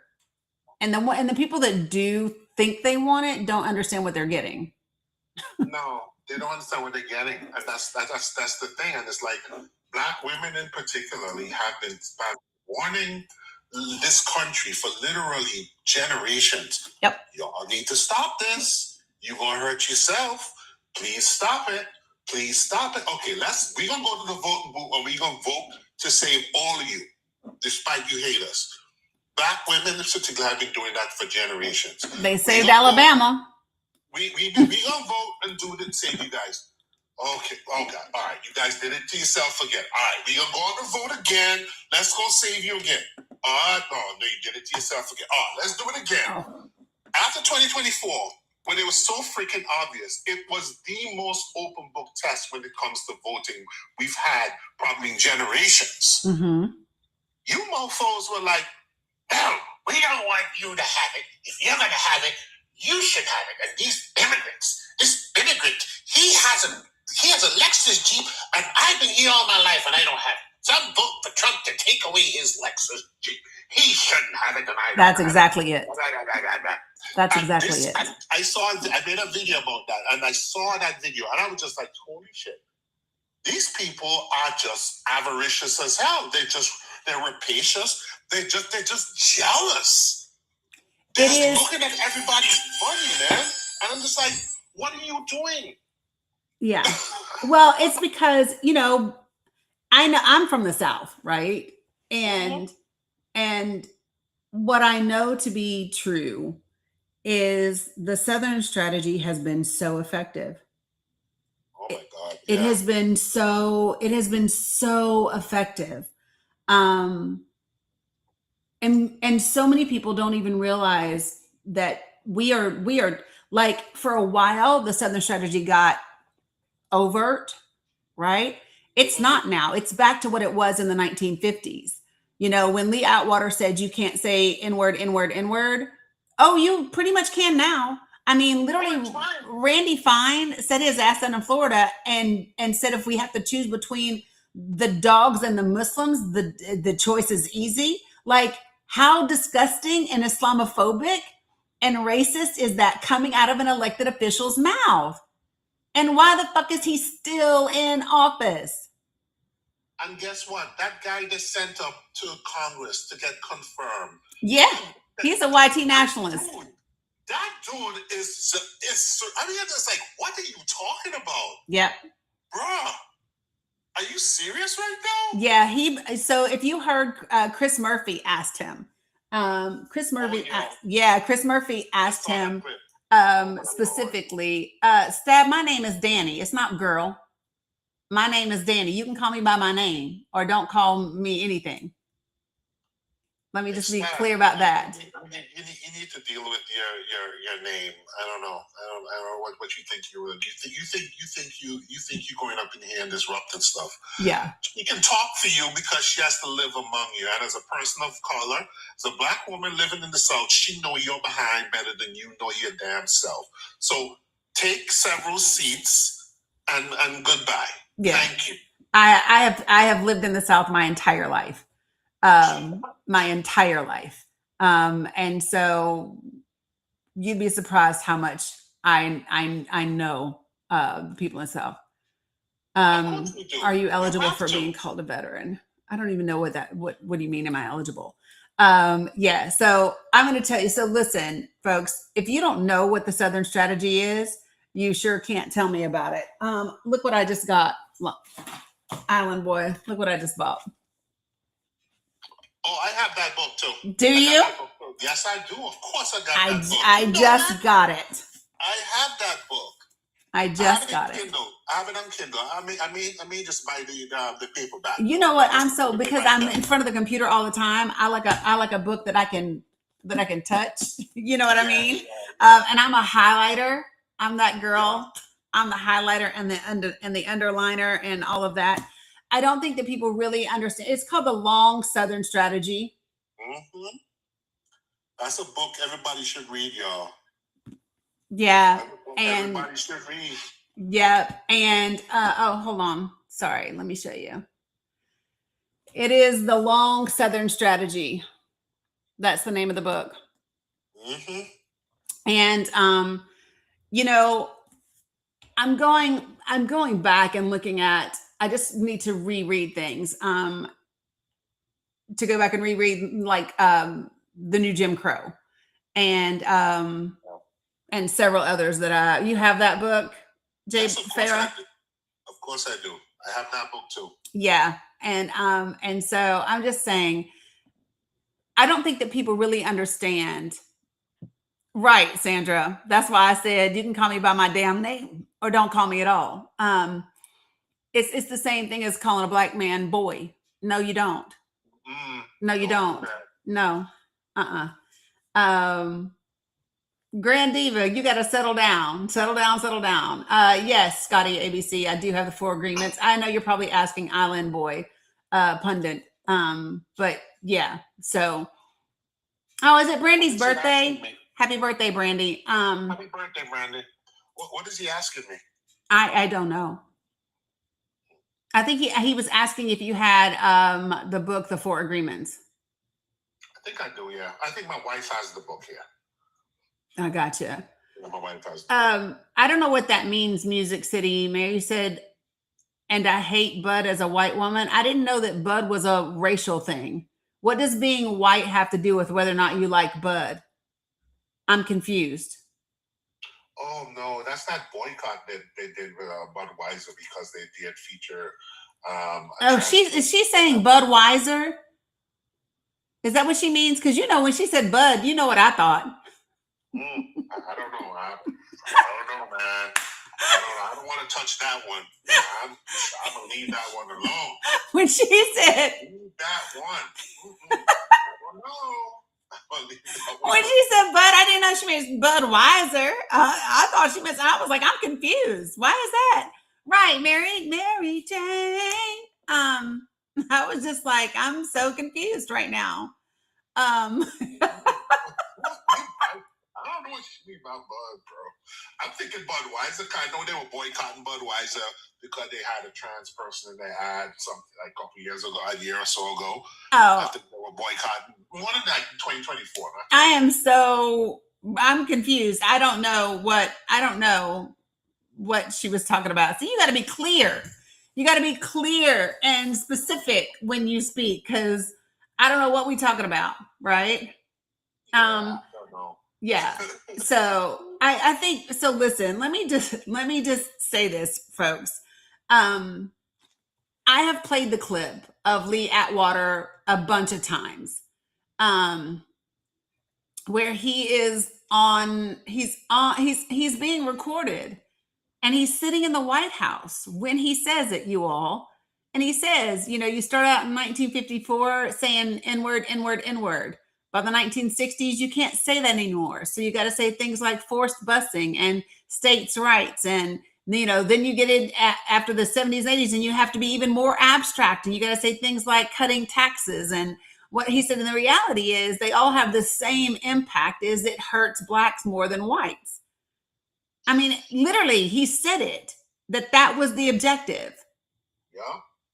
And I don't think that people really realize that is what is being utilized. And they're even using it to get you upset with immigrants. This whole idea outsiders, of foreigners. You don't see, nobody is raiding any any Russian establishments. Nobody's raiding any Bosnian, Ukrainian, Czechoslovakian. Nobody's going to any of those places, and they do exist.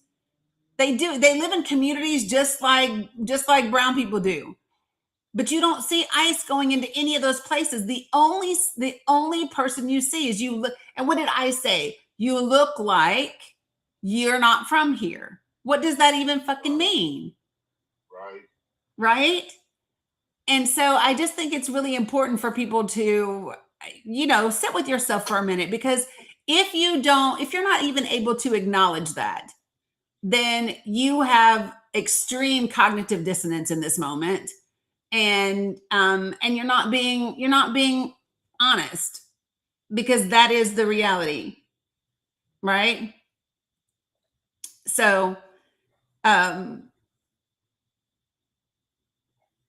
chew and hush.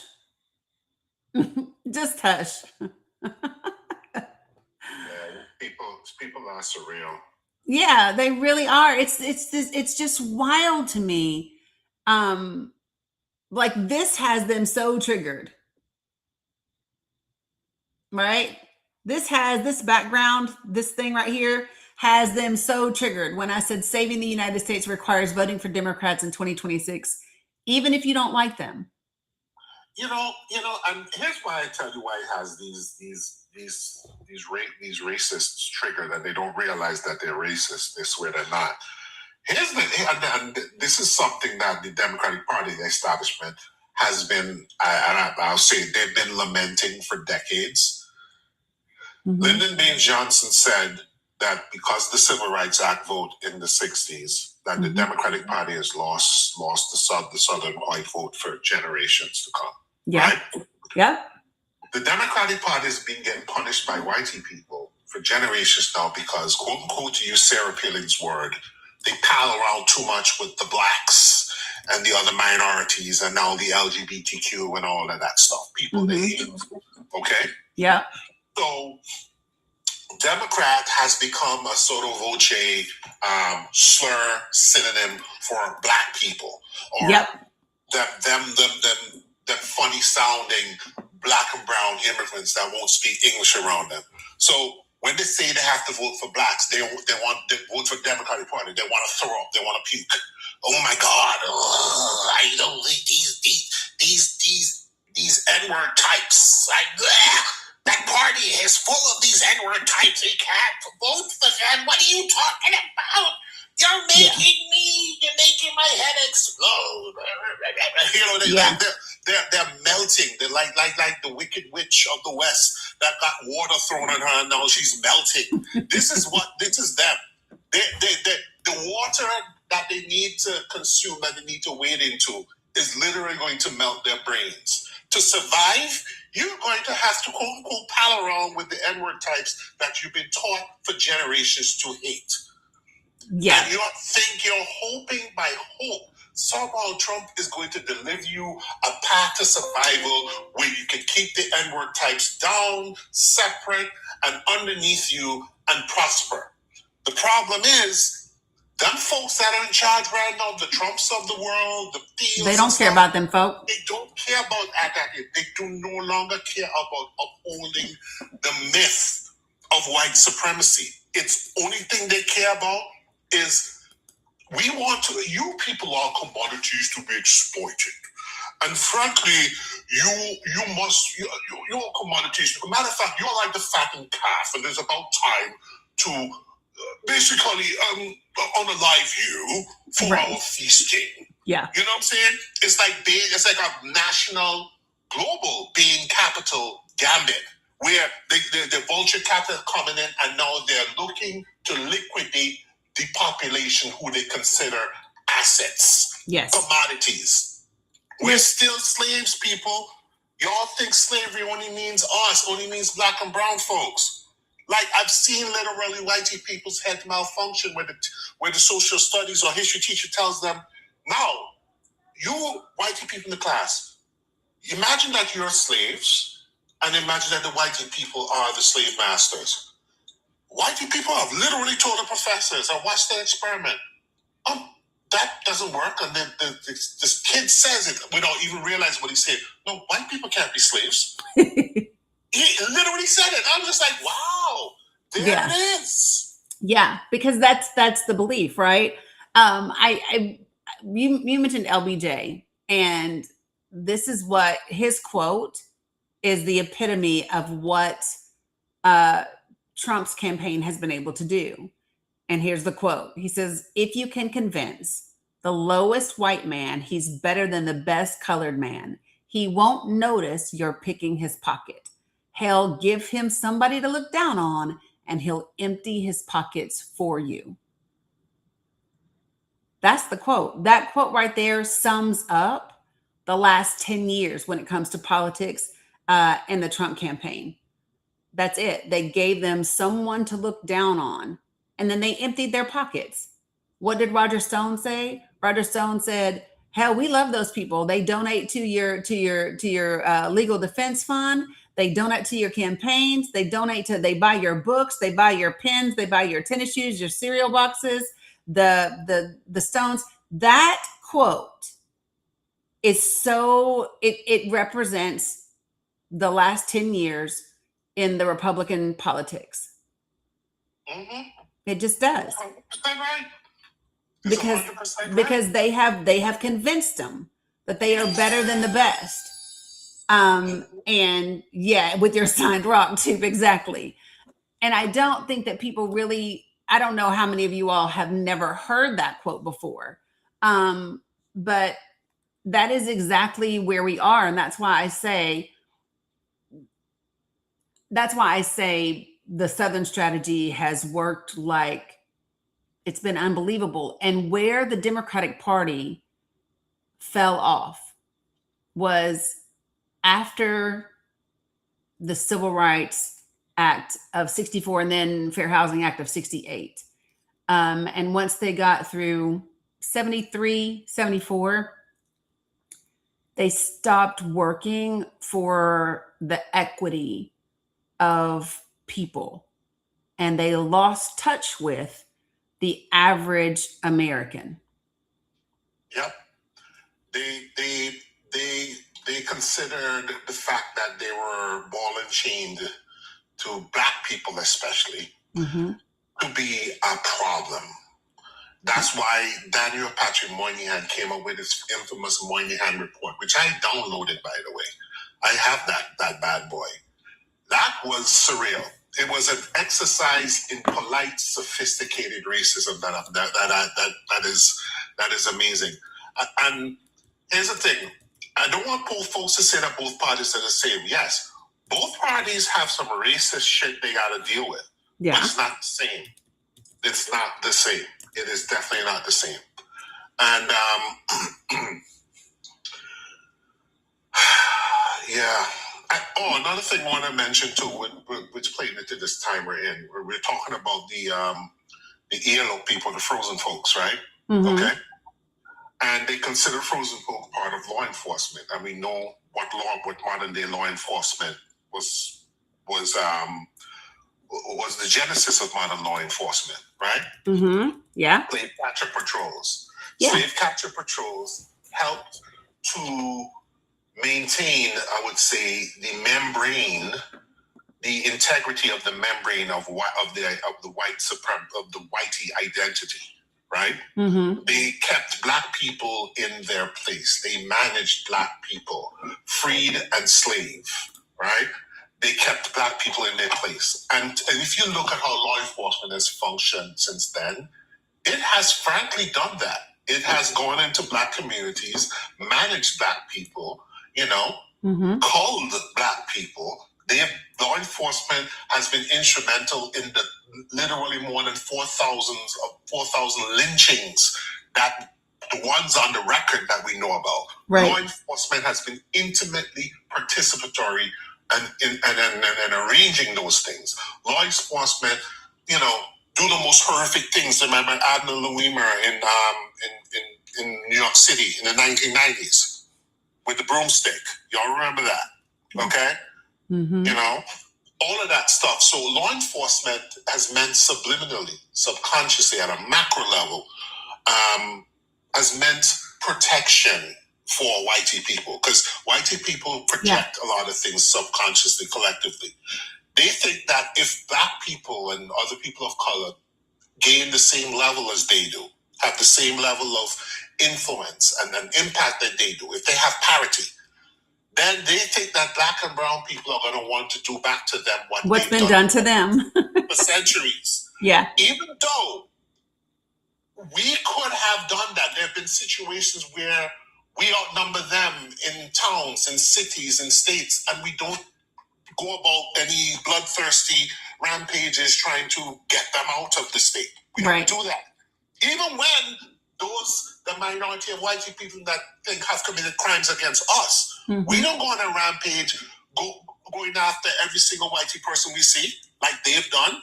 Right. We've demonstrated we're not that way, but they are so afraid of it because they know if they were in our shoes, this is what they would do. This is how they have operated since Europe. You know what I'm saying? This kind of scorched earth. Nothing is safe. Even babies can be put on the bonfire. That they don't care. Okay. But you know, I don't know if you heard Marco Rubio speak in Munich. Did you hear him speak? No. So he talked in Munich, and he specifically talked about up until 1945, the Western worlds were expanding. We were going into. He says we were going out into other countries, and we were expanding and taking over, and like he was bragging about colonization, and literally was inviting Europe to participate. Again, hold on, let me see if I can find the exact because Marco Rubio. Yes, and he's Latino. What is wrong with you? And bro? he said we should be unapologetic of our heritage. Oh my God. He said we should be unapologetic of our heritage. And then listen, he said, oh, and this is not xenophobia. He said, this is not xenophobia. This is just facts. Immigration has been bad for the country. And so, oh my God. And I almost wanted to, so this makes me furious. Do you know that he actually said that the UN couldn't achieve peace in Palestine, that it required America to go in, get this, and quote, we went in and quote, freed captives from barbarians. That's what the fuck he said. He referred to Palestinian, the members of the H organization as barbarians. Let me just say something, right?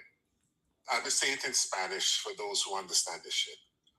Like we in the black community, we use the C word, the COO word, right? Mm-hmm. In Spanish, they have a word for people like Marco Rubio. They call him malinchista. All right? They call him a malinchista. Mm-hmm. Este malinchista está cantando por su comida. Meaning, he's singing for his freaking supper. That COO coon is singing for his supper. Yeah. And it is appalling. It is absolutely disgusting to hear this man, what he's doing. Yep. He used to have some semblance of sense when he first got to the Senate. Yep. He's totally bought in now. What happened? I don't know. Let me see if I can find where he says it. Hold on.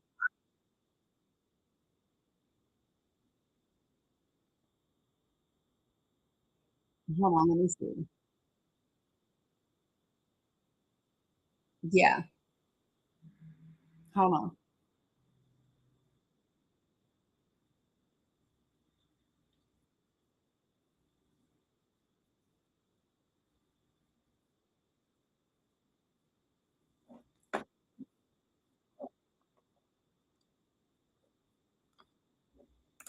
They are not the fundamental one.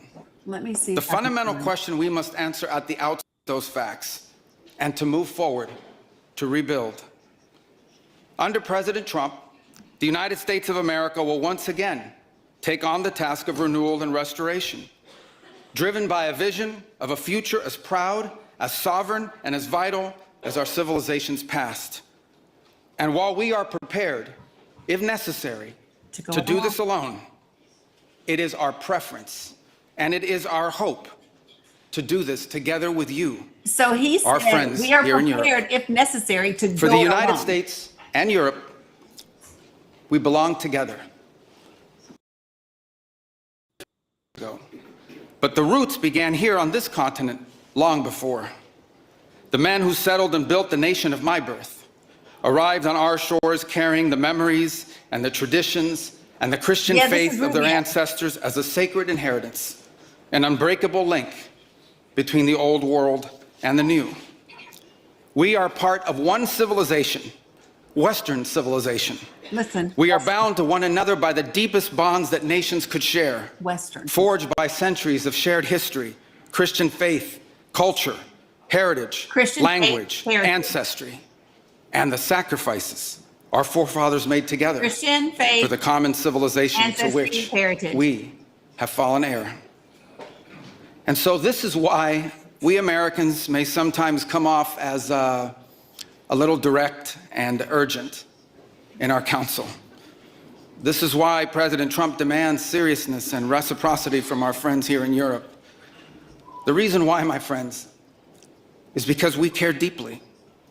We care deeply about your future and ours. Okay, hold on. I got to get to this part. Be irrelevant to our own. Yep, hold on. National security. Armies fight for a nation. Armies fight for a way of life. And that is what we are defending. A great civilization that has every reason to be proud of its history, confident of its future, and aims to always be the master of its own economic and political destiny.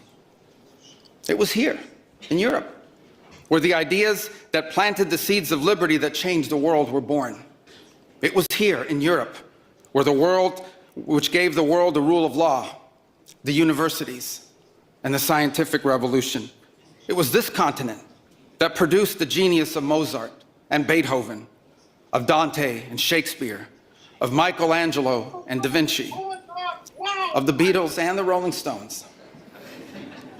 And this is the place where the vaulted ceilings of the Sistine Chapel and the towering spires of the great cathedral in Cologne, they testify not just to the greatness of our past or to a faith in God that inspired these marvels.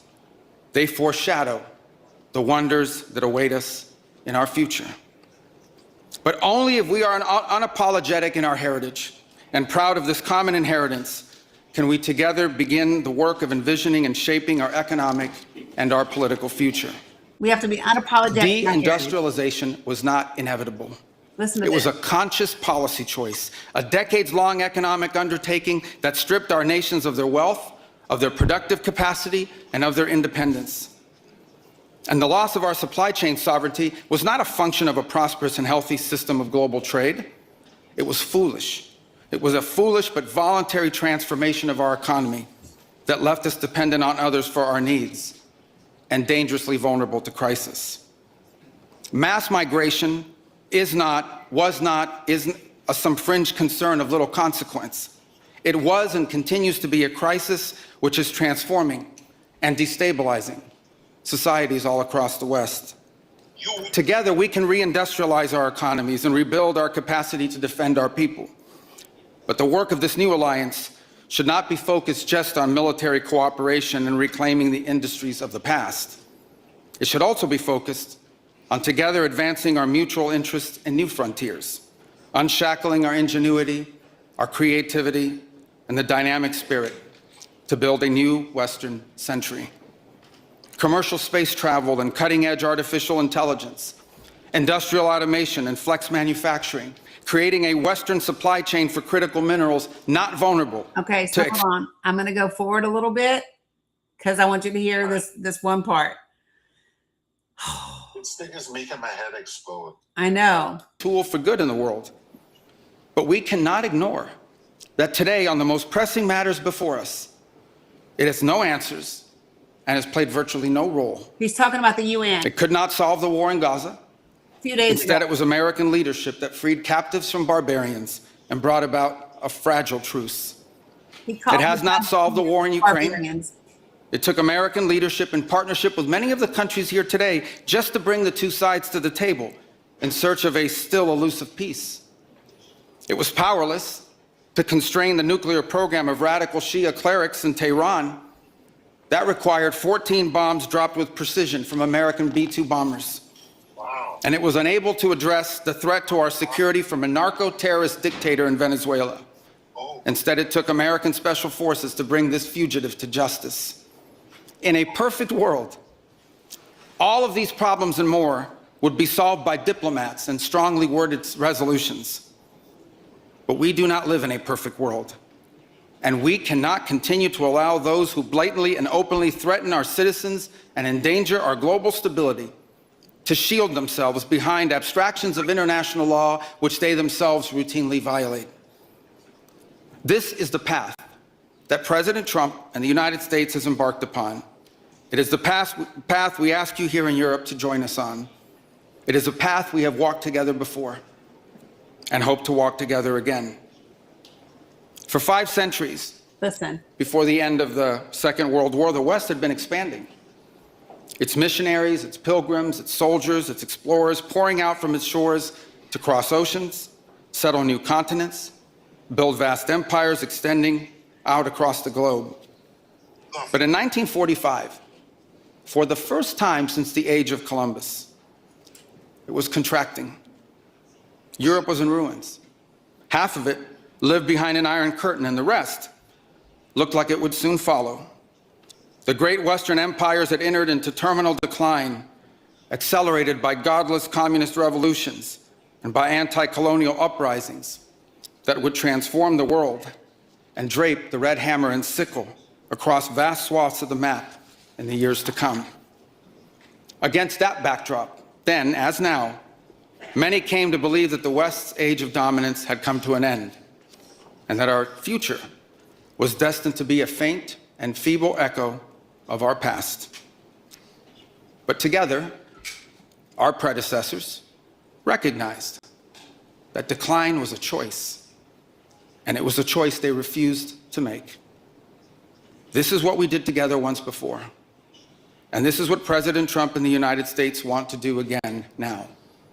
So listen, Heather Cox Richardson, Heather Cox Richardson wrote about this, and I listened to a journalist in Europe on NPR after this speech, and they were asking like, what was the response to his speech?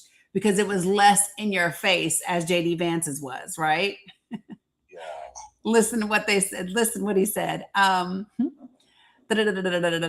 Okay, so foreign affairs journalist Anne Applebaum noted that the word in Munich was that, quote, Europe needs to emancipate itself from the U.S. as fast as possible. I think the United States thinks it's going to be fine if that happens. They're smoking something. Yeah. This is not. Listen, we were basically little fiefdoms in the turn of the 20th century. We were not as interconnected as we are now. Mm-mm. Treasury bonds, if China and Europe and the Middle East decide they're going to cash out all our treasury bonds, we're going to be in Mad Max territory here in the United States. Yeah. People don't understand just how bad it is. And you saw the deal with Canada and China, right? They now have they have super low tariffs now, and Canadians can travel to China without a visa. That's their new deal. And now the European countries are going to put visa requirements on U.S. citizens traveling Yes. to Europe. Yep. And now That's we gonna have to have them. Yes. Yes. I've been to Italy and I've been to Spain in Europe, and I didn't need a visa. Mm-hmm. And it was a lovely trip. I did a country hopping. I did Barcelona, Sevilla, Granada. I took in a flamenco show. I saw the Moorish temple in the Iberia in Granada. It was a lovely trip, but it was easy because all I just needed was my passport. Yeah, baby. Right. And Italy was amazing. I just needed the passport. And I mean, oh my God, man! These Just one more, that's it. What? Yeah, what people don't get. So, like, if you just Google it, like, what if other countries cash in their U.S. Treasury bonds? What happens? This is just the AI overview. I'm cracking up. If other countries, such as China or European nations, were to rapidly sell or cash in their U.S. Treasury bonds, it would likely cause U.S. bond prices to drop, interest rates to spike, and potentially trigger a severe economic downturn or recession.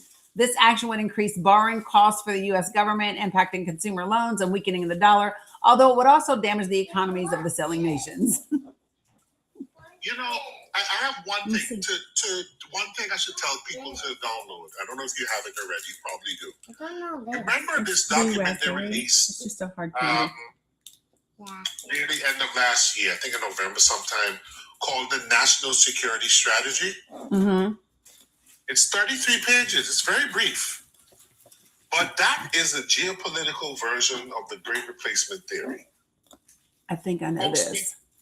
People need to download that document.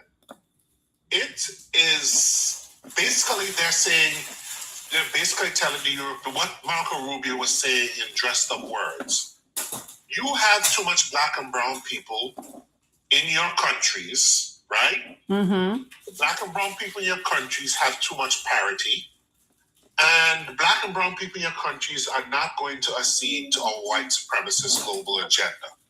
And we need you to put them back in their place again, or else we're not going to partner with you. You know what I'm saying? Like a snowman. Yes, I do. Here, baby. She didn't feel good yesterday, and so there you go, babe. Last one. Okay, so for those of you guys that are asking, I'm putting that document in the link tree right now as we speak, the 2025 National Strategy. It's from November of 2025. I'm going to tell you right now, I saw, as soon as I saw, oh my gosh, them talking about people who, I believe it's, Marco Rubio talking about putting restrictions on passports for quote unquote people who support terrorist organizations, right? Financially. Like the one girl that they've got detained by ICE right now, who the judge has ordered her to be released 3 times. And they're saying that she's being held because she sent money back home and she's from Palestine. But as soon as I heard it, I thought Esther Project, because that's exactly what Project 2025 wants to do. They want anyone that is pro-Palestinian or anti-Israel, right? They want to label you as being part of a terrorist organization, whether you are or not. They don't really give a shit. But that's what they desire.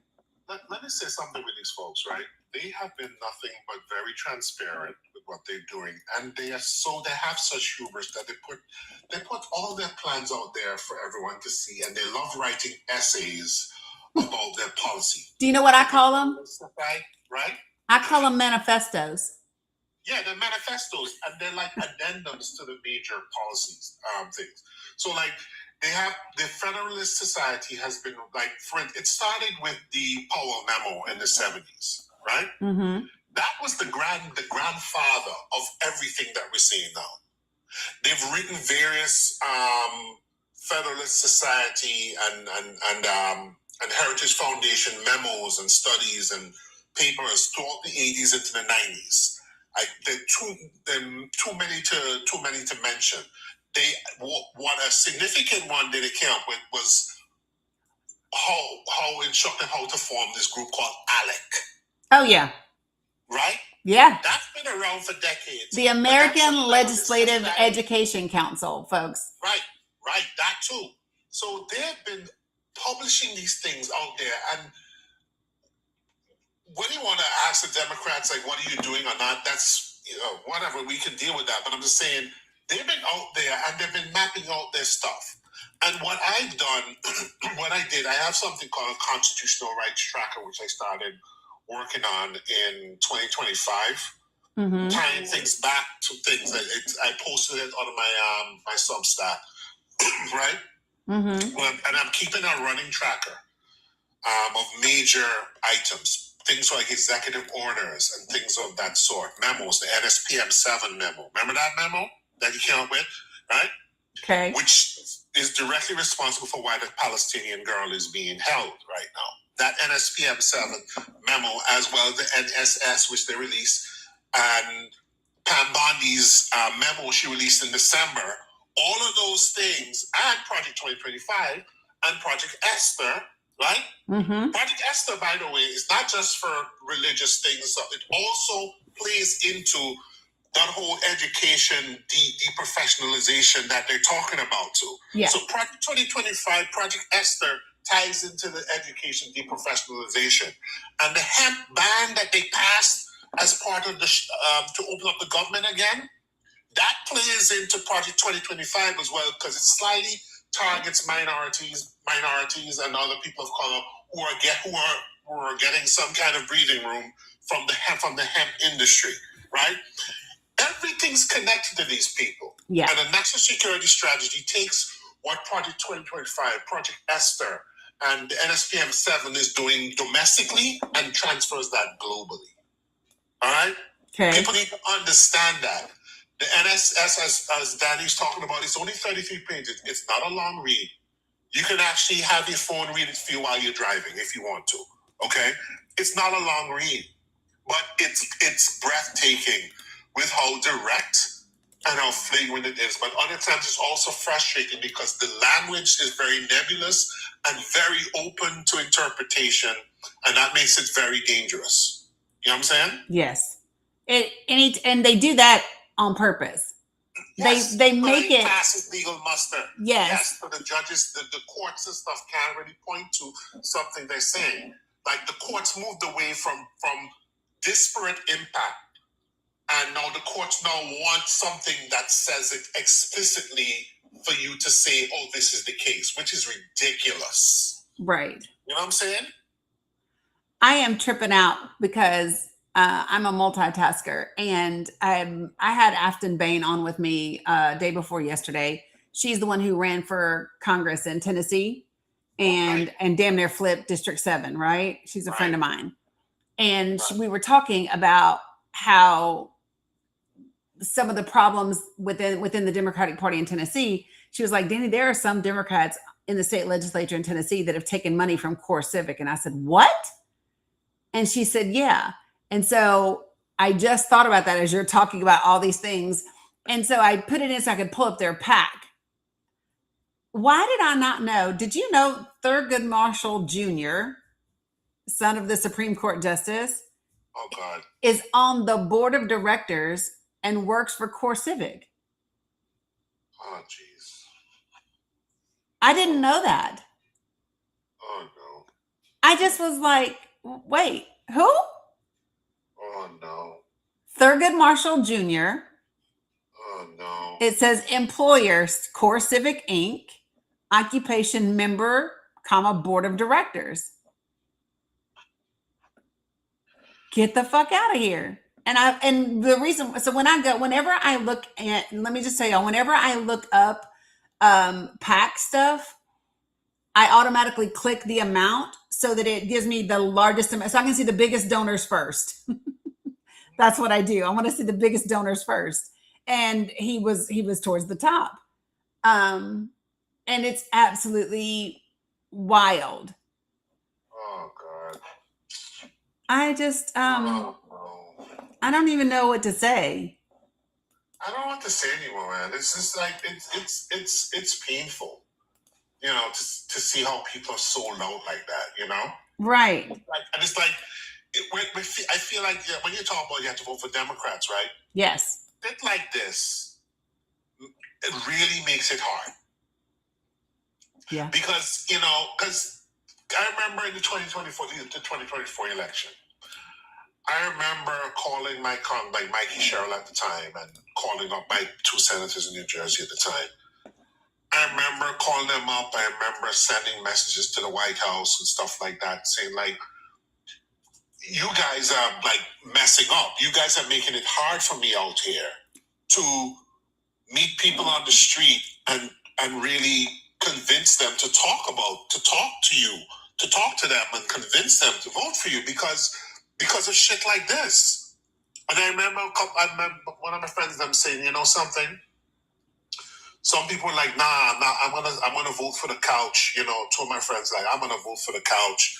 You know, and at the time before we knew Donald Trump, It's the I son couldn't really of the talk them first, down. the Thurgood Marshall. It's his son. Yeah, I couldn't talk them down. I mean, luckily we had another conversation. They realized that, okay, yeah, I maybe met a Democrats, but Trump is worse. So they ended up voting for Trump anyway. They were like, yo, we got to do harm reduction, right? Yeah. Okay. But it's shit like this makes it really hard. You know, because as Black people, I don't have the luxury of saying I'm going to vote my conscience. I'm going to sit it out to teach them a lesson. No. I don't have that luxury. Nope. Definitely don't. Trust me, I am mad at them too. I'm mad at their corruption. You know, I'm mad at the corruption. I'm furious at it. I've made many videos ripping the Democrats to shreds, like brutally so, to the point where folks are inboxing me, no, you're vote suppressing, sir. You are voter suppressing. How can you say that at this time? And they get mad at me. Yeah. But I'm like, I got to hold your feet to the fire. I got to let you know I see what you're doing. Right. I may vote for you, but it's not a blank check. It's not a permission slip to continue being as corrupt as you want to be. Exactly. I can vote for you and hold you accountable at the same time. And in fact, I must. Right? Yes. It's what we must do. Yeah. President Obama said, yes, you can vote for me, but you got to make me do it. Remember he said that? Mm-hmm. When you won the first time, you got to make me, like you voted for certain things, but you got to make me follow through. Exactly. You got to follow up. Yeah, you have to. And most of us vote, and then we check out for 4 years, and then we check in for like a month before the election. Yeah. We're looking at some sports. You know, we don't realize that voting and politics especially, like we're told, and that's a brilliant right-wing coup. I'm not into politics. That's a treasured, wisdom-rich maxim in American society, you know? Oh, I'm not that into politics. Me and politics, we don't do politics at the dinner table. We don't do politics at the family barbecue. We don't do politics at the school, at the SCA meeting or the union meeting. We don't do that. You know? Well, meanwhile, politics impacts everything, even the food in your damn house. Yep, 100%. Your light bill, the cost of services for the handyman to come in your house. How much he's going to charge you. That's affected by politics. The fact that they are trying to privatize your electricity, folks. Like they want to privatize everything, folks. Yep. And this is the thing where people need to be paying attention. It is only to make their friends, their rich billionaire friends, richer. It has nothing to do, like, folks, you know, so Island Boy, this is my thing. What I would love to see is I want a Democratic majority in the midterms, period. That's what I want. I want a Democratic majority in the midterms. I want to see, and I think that there can be a couple of people in this cabinet that could get removed. I think you could get some senators on board to remove Noam and RFK Jr. I think you could get those two things accomplished. It'll be harder to remove Bondi, but she needs to. Yeah, it would be very, because, and I know it would be hard to remove Bondi because of the way that they protected her in the hearing, right? Yeah. So the way they had her back in the hearing already tells me we can't touch her yet. Notice I said yet. But by this time next year, what I would love to see the new majority Democrat Congress doing is a continuing resolution, right? The same mechanism that the Republicans used to fuck us up last year, a continuing resolution. And I want to see them take the funding, that extra funding that was utilized for ICE, and I want it to be put towards the FTC. I would love to see at some point Lena Khan back in charge of that, right? But have it be actually utilized to go after these media moguls, monopoly, incestuous relationships that are out there, and let the FTC do its job. Same thing in the healthcare industry, the Silicon Valley industry, all of the things that I would love to see that money taken from there and put there. I would love to see the ACA tax subsidies put back in place, extended for 2 years until they can get a different president in office, and actually kind of figure it out. You know what I mean? But I'm just saying it would be I don't think people realize that we could actually be there. You see, and that's the thing, right? What we were just talking about earlier. The key thing, and I posted that thing on my Substack yesterday about the judiciary, but the key principle about it is this. All of this is good. We have good ideas. It will work. But the main thing that fucks it up is racism. White people with their racism. They are a significant voting bloc, significant majority in the country still. Yes, they're declining, but they're significant voting majority in the country still. And racism and these like subliminal entreaties to racism and stuff, it's like catnip to white people. They respond to that all the damn time. Did you say catnip? Yeah, it's like catnip. It's like catnip to them. They can't help it. It's like somebody. It's almost like that meme when the Sith comes up behind you and says, "Hey, treat yourself."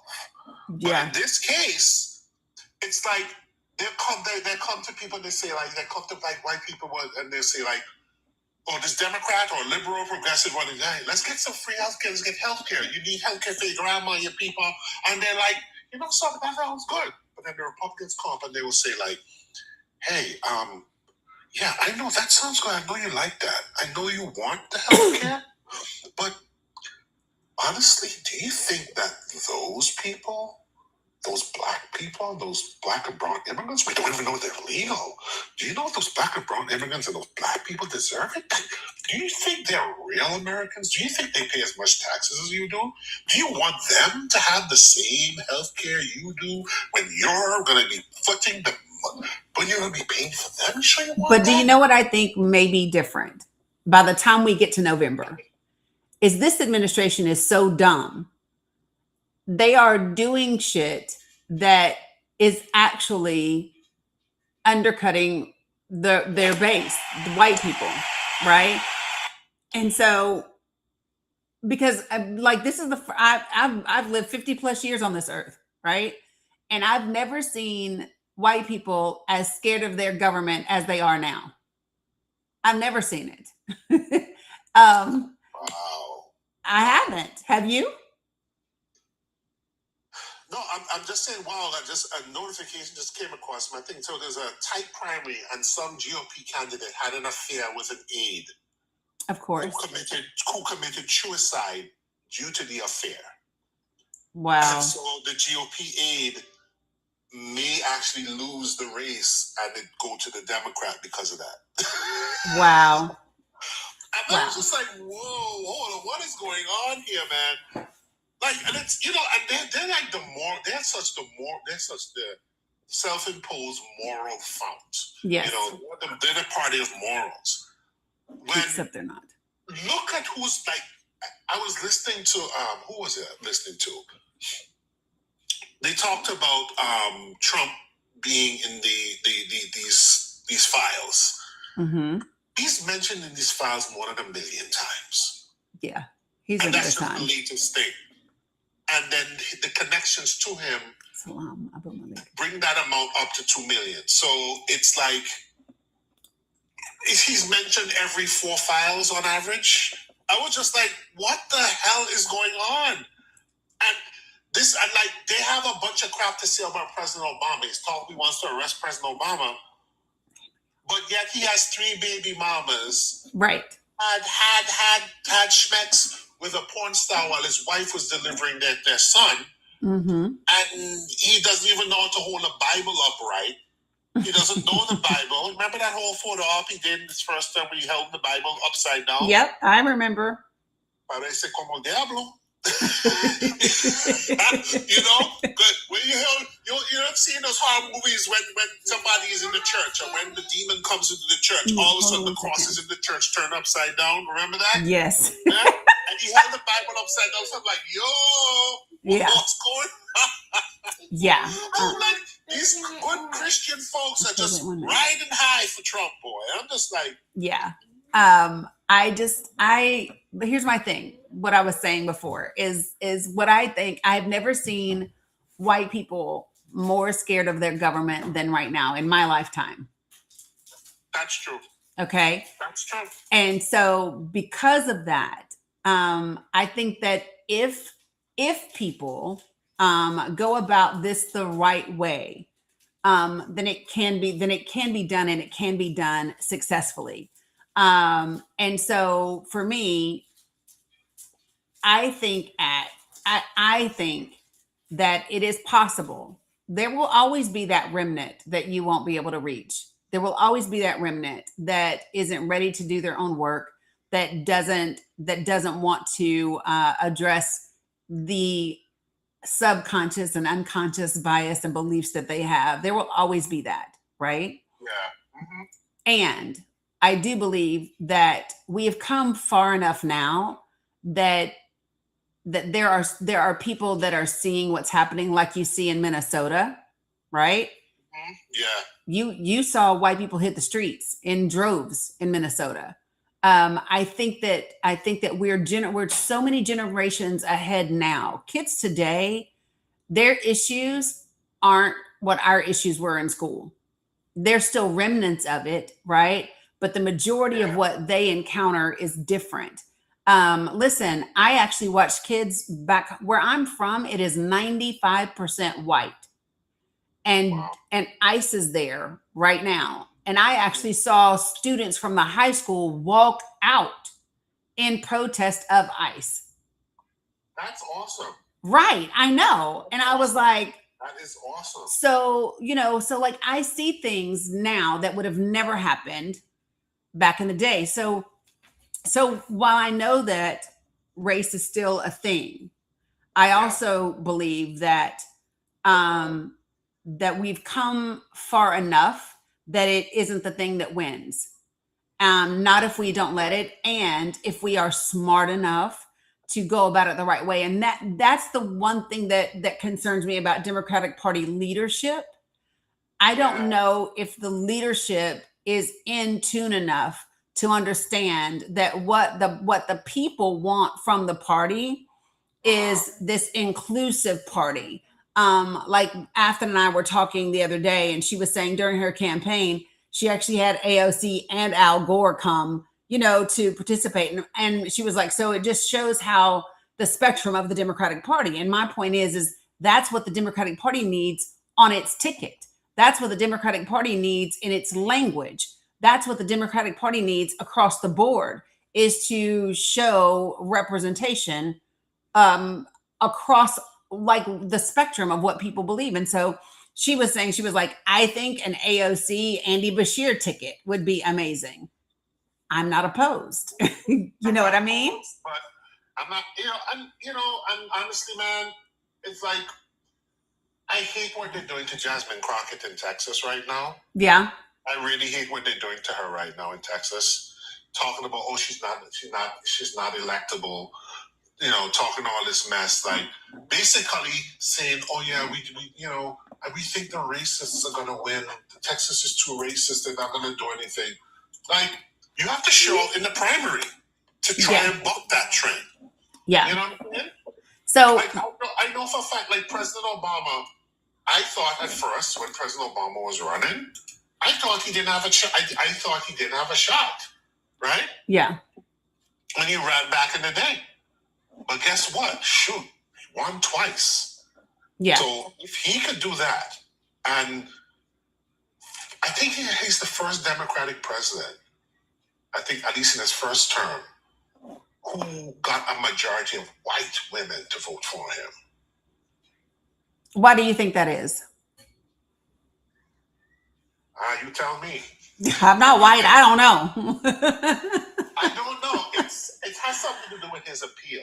Something to do with him personally. I mean, I think that like the question that I ask in every group that I have been in, right? So when I've done workshops and seminars and things like that, the thing that I have asked, I've asked everyone, Democrats is who I'm talking to, and I'll say, when is the last national Democratic candidate that made you feel hopeful? And every single one of them said Obama. Yes. Every single one of them.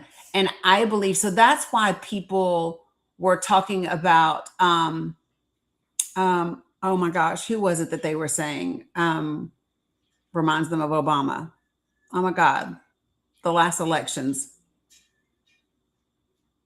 Shit, I just went blank. But anyway. You talk about the governor of Baltimore, him?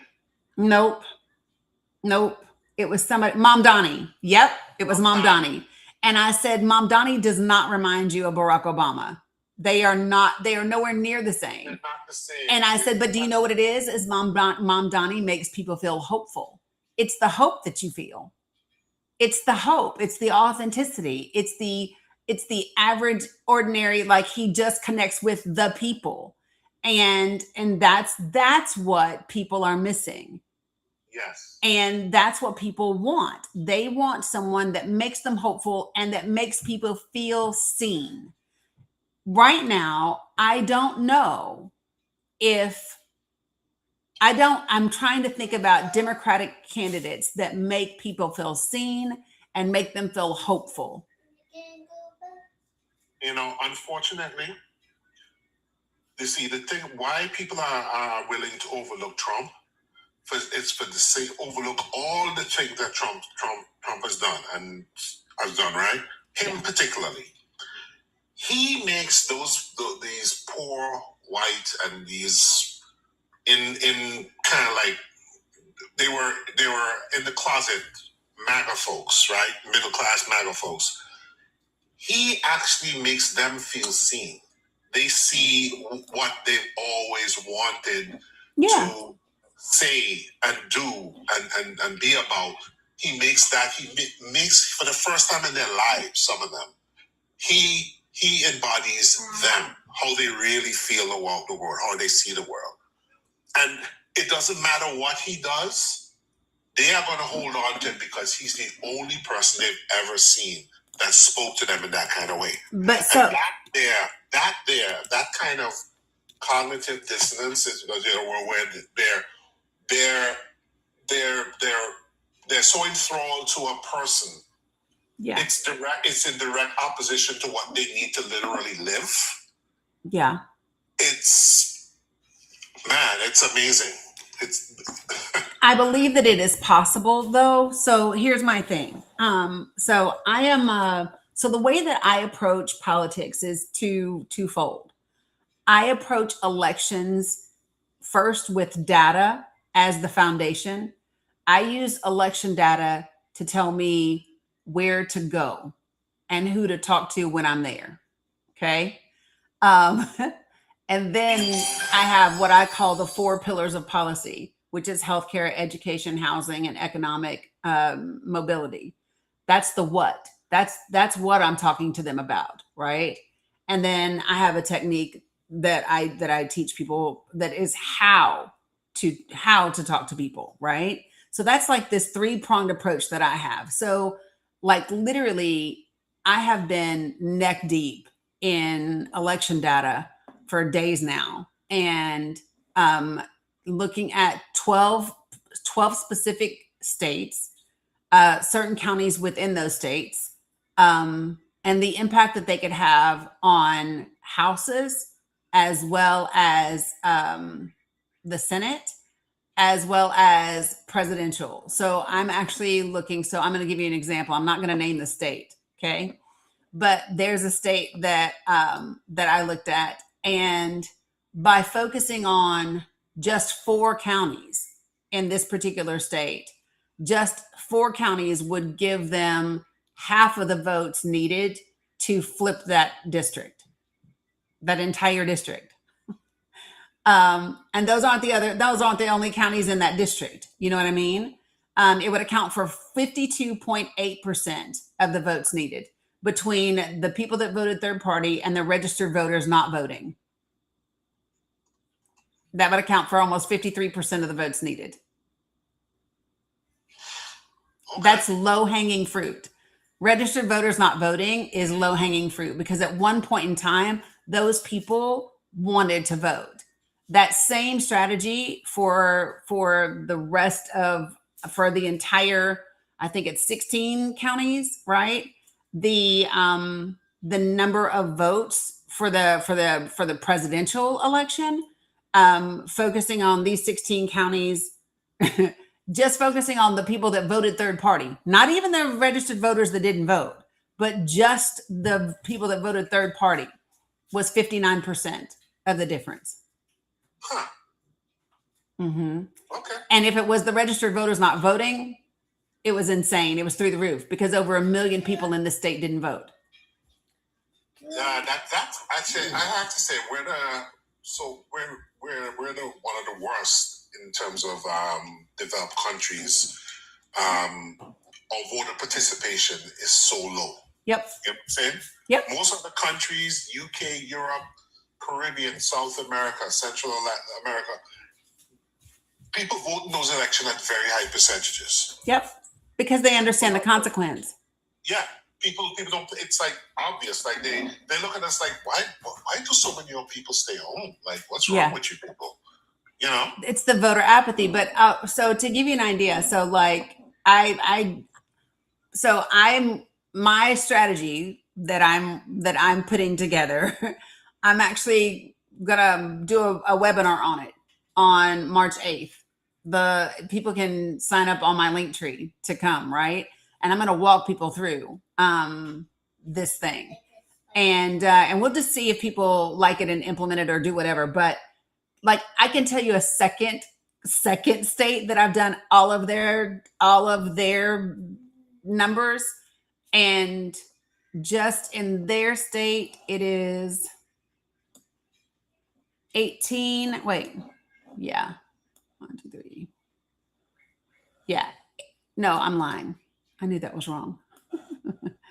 It's 15 counties in this second state. Just focusing on those 15 counties, just the people that voted third party was 69% of the vote that they needed to flip that state in the presidential election. Just the people that voted third party. And if you add in the people that voted third party and the registered voters not voting, it was like, it was more than enough. And just the registered voters not voting alone was 80%.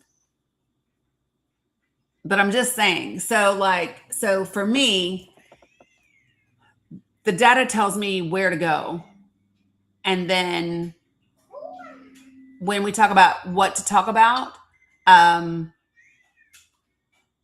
actually focusing on healthcare, SNAP benefits, because of the one big barbaric bill and what people are projected to lose.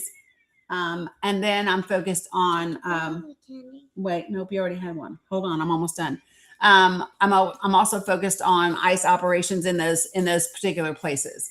So like, for example, yesterday, there are 4 high school teenagers that are being held in detention with their families in Michigan. All 4 of those teenagers and their families have been seeking asylum. They have been going through the process. They have not missed their court dates, none of that. And all of them got picked up. 2 16-year-olds, a 17-year-old, and a 19-year-old. And even the Senate Democrats have sent a letter asking for those people to be released, right? I don't think, and they're all from the same high school. You know what I mean?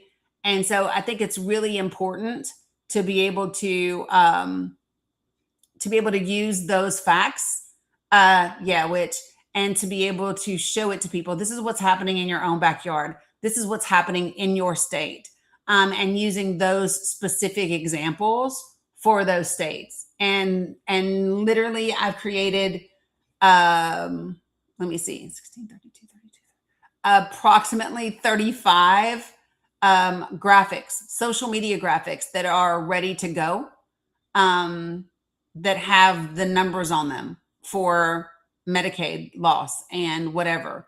And so, yeah. So like, I just think that's you know what I mean? I hear you. I hear that definitely. Yeah. So we'll see what happens. But I think that it's just really important that we talk to people about the things that matter and listen for connection with people, because people need to understand what's happening. And I think it matters when it's local to them and you can make it real for them. Like if I can be specific and I can give you a name and I can give you the high school that the child attends and I can tell you how long they've been here and I can tell you that they're going through the asylum process and all of those things, right? Like I think it matters rather than just abstract numbers and abstract information. People can relate and be able to kind of take it in, if that makes sense. So that's my I thought hear that. process. I definitely hear that. Yeah. Yeah. Yeah, and you know, I kind of like for a living too. I crunch like information and data and stuff. So I have to do charts and tables and all of that stuff. So I think I mentioned like I was like the constitutional right track I was doing because like it's a big layout. I published their one for 2025. Mm-hmm. Actually download the Excel file because I made it an Excel file. You can actually download it from my Substack. That's Okay. the kind of stuff I'm doing. I'm doing a running tracker.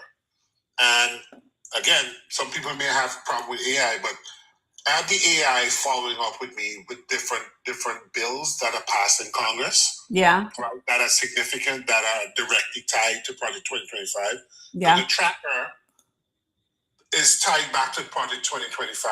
It's tied back to Project Esther. It's tied back to the NSPM 7. It's tied to the National Security Strategy. It's tied to the Pam Bondi memos. And it tracks different people because I tell the track, okay, this legislation seems to tie to that. We analyze it. We explode it. We download the legislation, see where it ties in. And then once I've decided for myself that this legislation needs to be kept an eye on, Yeah. right? Okay, like the SAVE Act and HR 25, which they were trying to, I think that's dead right now, but we need to keep an eye on it. Right. HR 25, which they're going to use to steal your Social Security, Medicare, Medicaid. People need to think. I did a whole article on that too. Okay, so wait, I've got a little breaking ACLU announcement. The Department of Education has ended their directive that attempted to restrict diversity, equity, and inclusion efforts in schools nationwide. The ACLU won their court case. How about that? So, yeah, the ACLU won its court case. And so the Department of Education has ended their directive that restricted DEI efforts in schools nationwide. I thought I would tell you all because, yeah, that's really big fucking news, right? They just posted it 15 minutes ago. So that's amazing. Yeah. Every win counts, and that's a huge one. Holy crap. That's amazing. That's amazing. I don't know. Cheryl was in here. I hope she's in here. I hope Cheryl's in here. Because yeah, that's a big, big deal. That's a big, big deal. You heard? Great. Good. Sorry, Dani. That's Sorry, okay. Dani. Yeah, I had a call come in. One of those. I mean, it's a good problem to have. I have headhunters calling me like crazy, trying to get me to leave the company that I work for. Gotcha. You know? Yeah. But that's a good problem to have in this climate. It is. It is. Yeah. So know what I was saying. I don't know if you heard me or not, but the ACLU just posted, they won their court case. The Department of Education has ended their directive that attempted to restrict DEI in schools nationwide. Thank God. Yep. No, that's good news. Yeah. The ACLU has been very busy. Yeah, but they won. Excellent. Excellent. I know. The problem I have with this administration, the judges may tell them to do something and then they'll just decide, make us. Yeah, well, I think in this case, when it's the ACLU, I think that if they can get away with it, they will. But in this case, they know good and damn well the ACLU is going to follow up and follow through.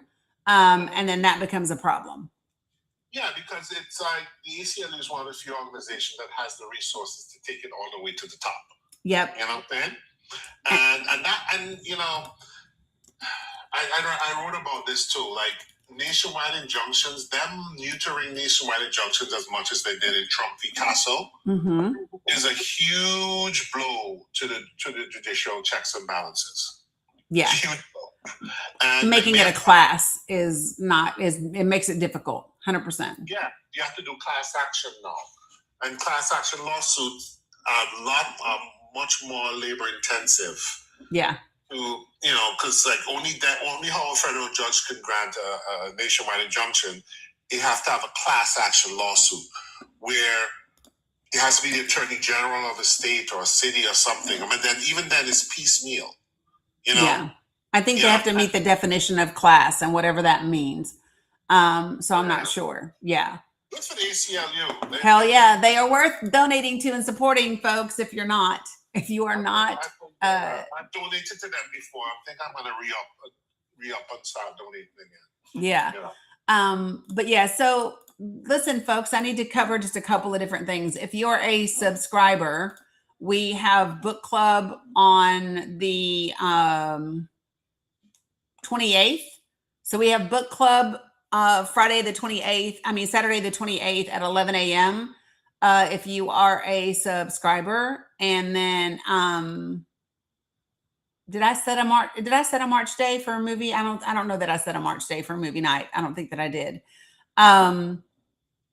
Also, yep, it's the 4 agreements. Also, if you are interested in kind of the project that I'm working on and putting together, then you will need to go to my link tree and register for the March 8th event.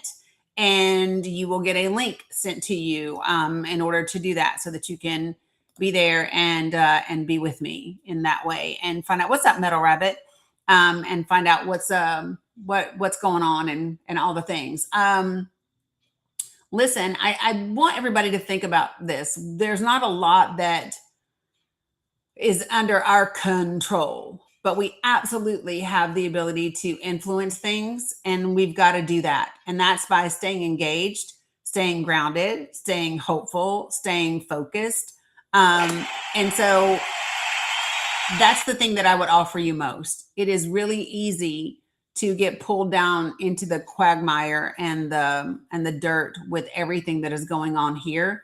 And you just got to find a balance between staying well informed and accurately informed, and then feeding on every itty bitty thing that comes your way, because it's not healthy. There's just too much of this stuff. And so it's okay to unplug. It's okay to disconnect, but do whatever you got to do to stay well in these times, because it's a lot going on. Remember, the bottom line is the time to have dissent, if you will, the time to have any angst between the Democrats, right, is during the primaries. Whoever wins the primary, that's who the fuck you vote for. Yeah. Okay? Exactly. So I'm just telling you, whoever wins the primary, that is who you vote for. Yeah. Period. It's like it's you think that would be self-explanatory, but hey. No, people don't realize, and people have, listen, I have conflicting views on Tallarico and Crockett, right? Mm-hmm. Because on one hand, I would love to see Jasmine do it, right? And I think she's smart, and I think she's all the things. I also know that plays into their agenda. It's going to be hard for them to take on Tallarico because he's white, he's male, and he's Christian. Yeah. It would be hard for them to take him on. And so my thing is, I don't have an opinion as to who's better, because I'm hesitant on both of their stances when it comes to Palestine and Israel. Well, I'm gonna push back on Jasmine Crockett for instance. Okay. I'm gonna push back on her. Like Jasmine Crockett, I don't think you have to worry about her Palestine stance so much, because she's been on the record of being against that stuff. She's voted against that stuff. Tallarico, on the other I hand, haven't seen her do that. And I played a clip for her just a couple of days ago. Tallarico? No, I played a clip of Jasmine, and she literally pivoted her ass off rather than answer the question directly. And then she stated that she talked about what was put forward and what she voted for and what she voted against and stuff like that. She explained that. That was a while ago, that clip. No, the one that I just said was literally from 3 or 4 days ago. The one that I played. I haven't seen that yet. Yeah. So I mean, I think their stances are pretty much the same. And, you know, Well, if I want to be honest, I think Talarico is more owned by that group than Jasmine is, to be honest. yeah, I don't know. What I do know is he doesn't take any PAC money, and he's not on the APAC tracker at all. That must be something new because he's been on there for a minute, and he's buddies with one of the big bundlers for their side. But that Yeah, see, I don't know. I would have to look. I've got a lot of junk, a lot of what I call it, a lot of like functions and stuff with these people. They've been photographed together, posing for pictures together and stuff like that.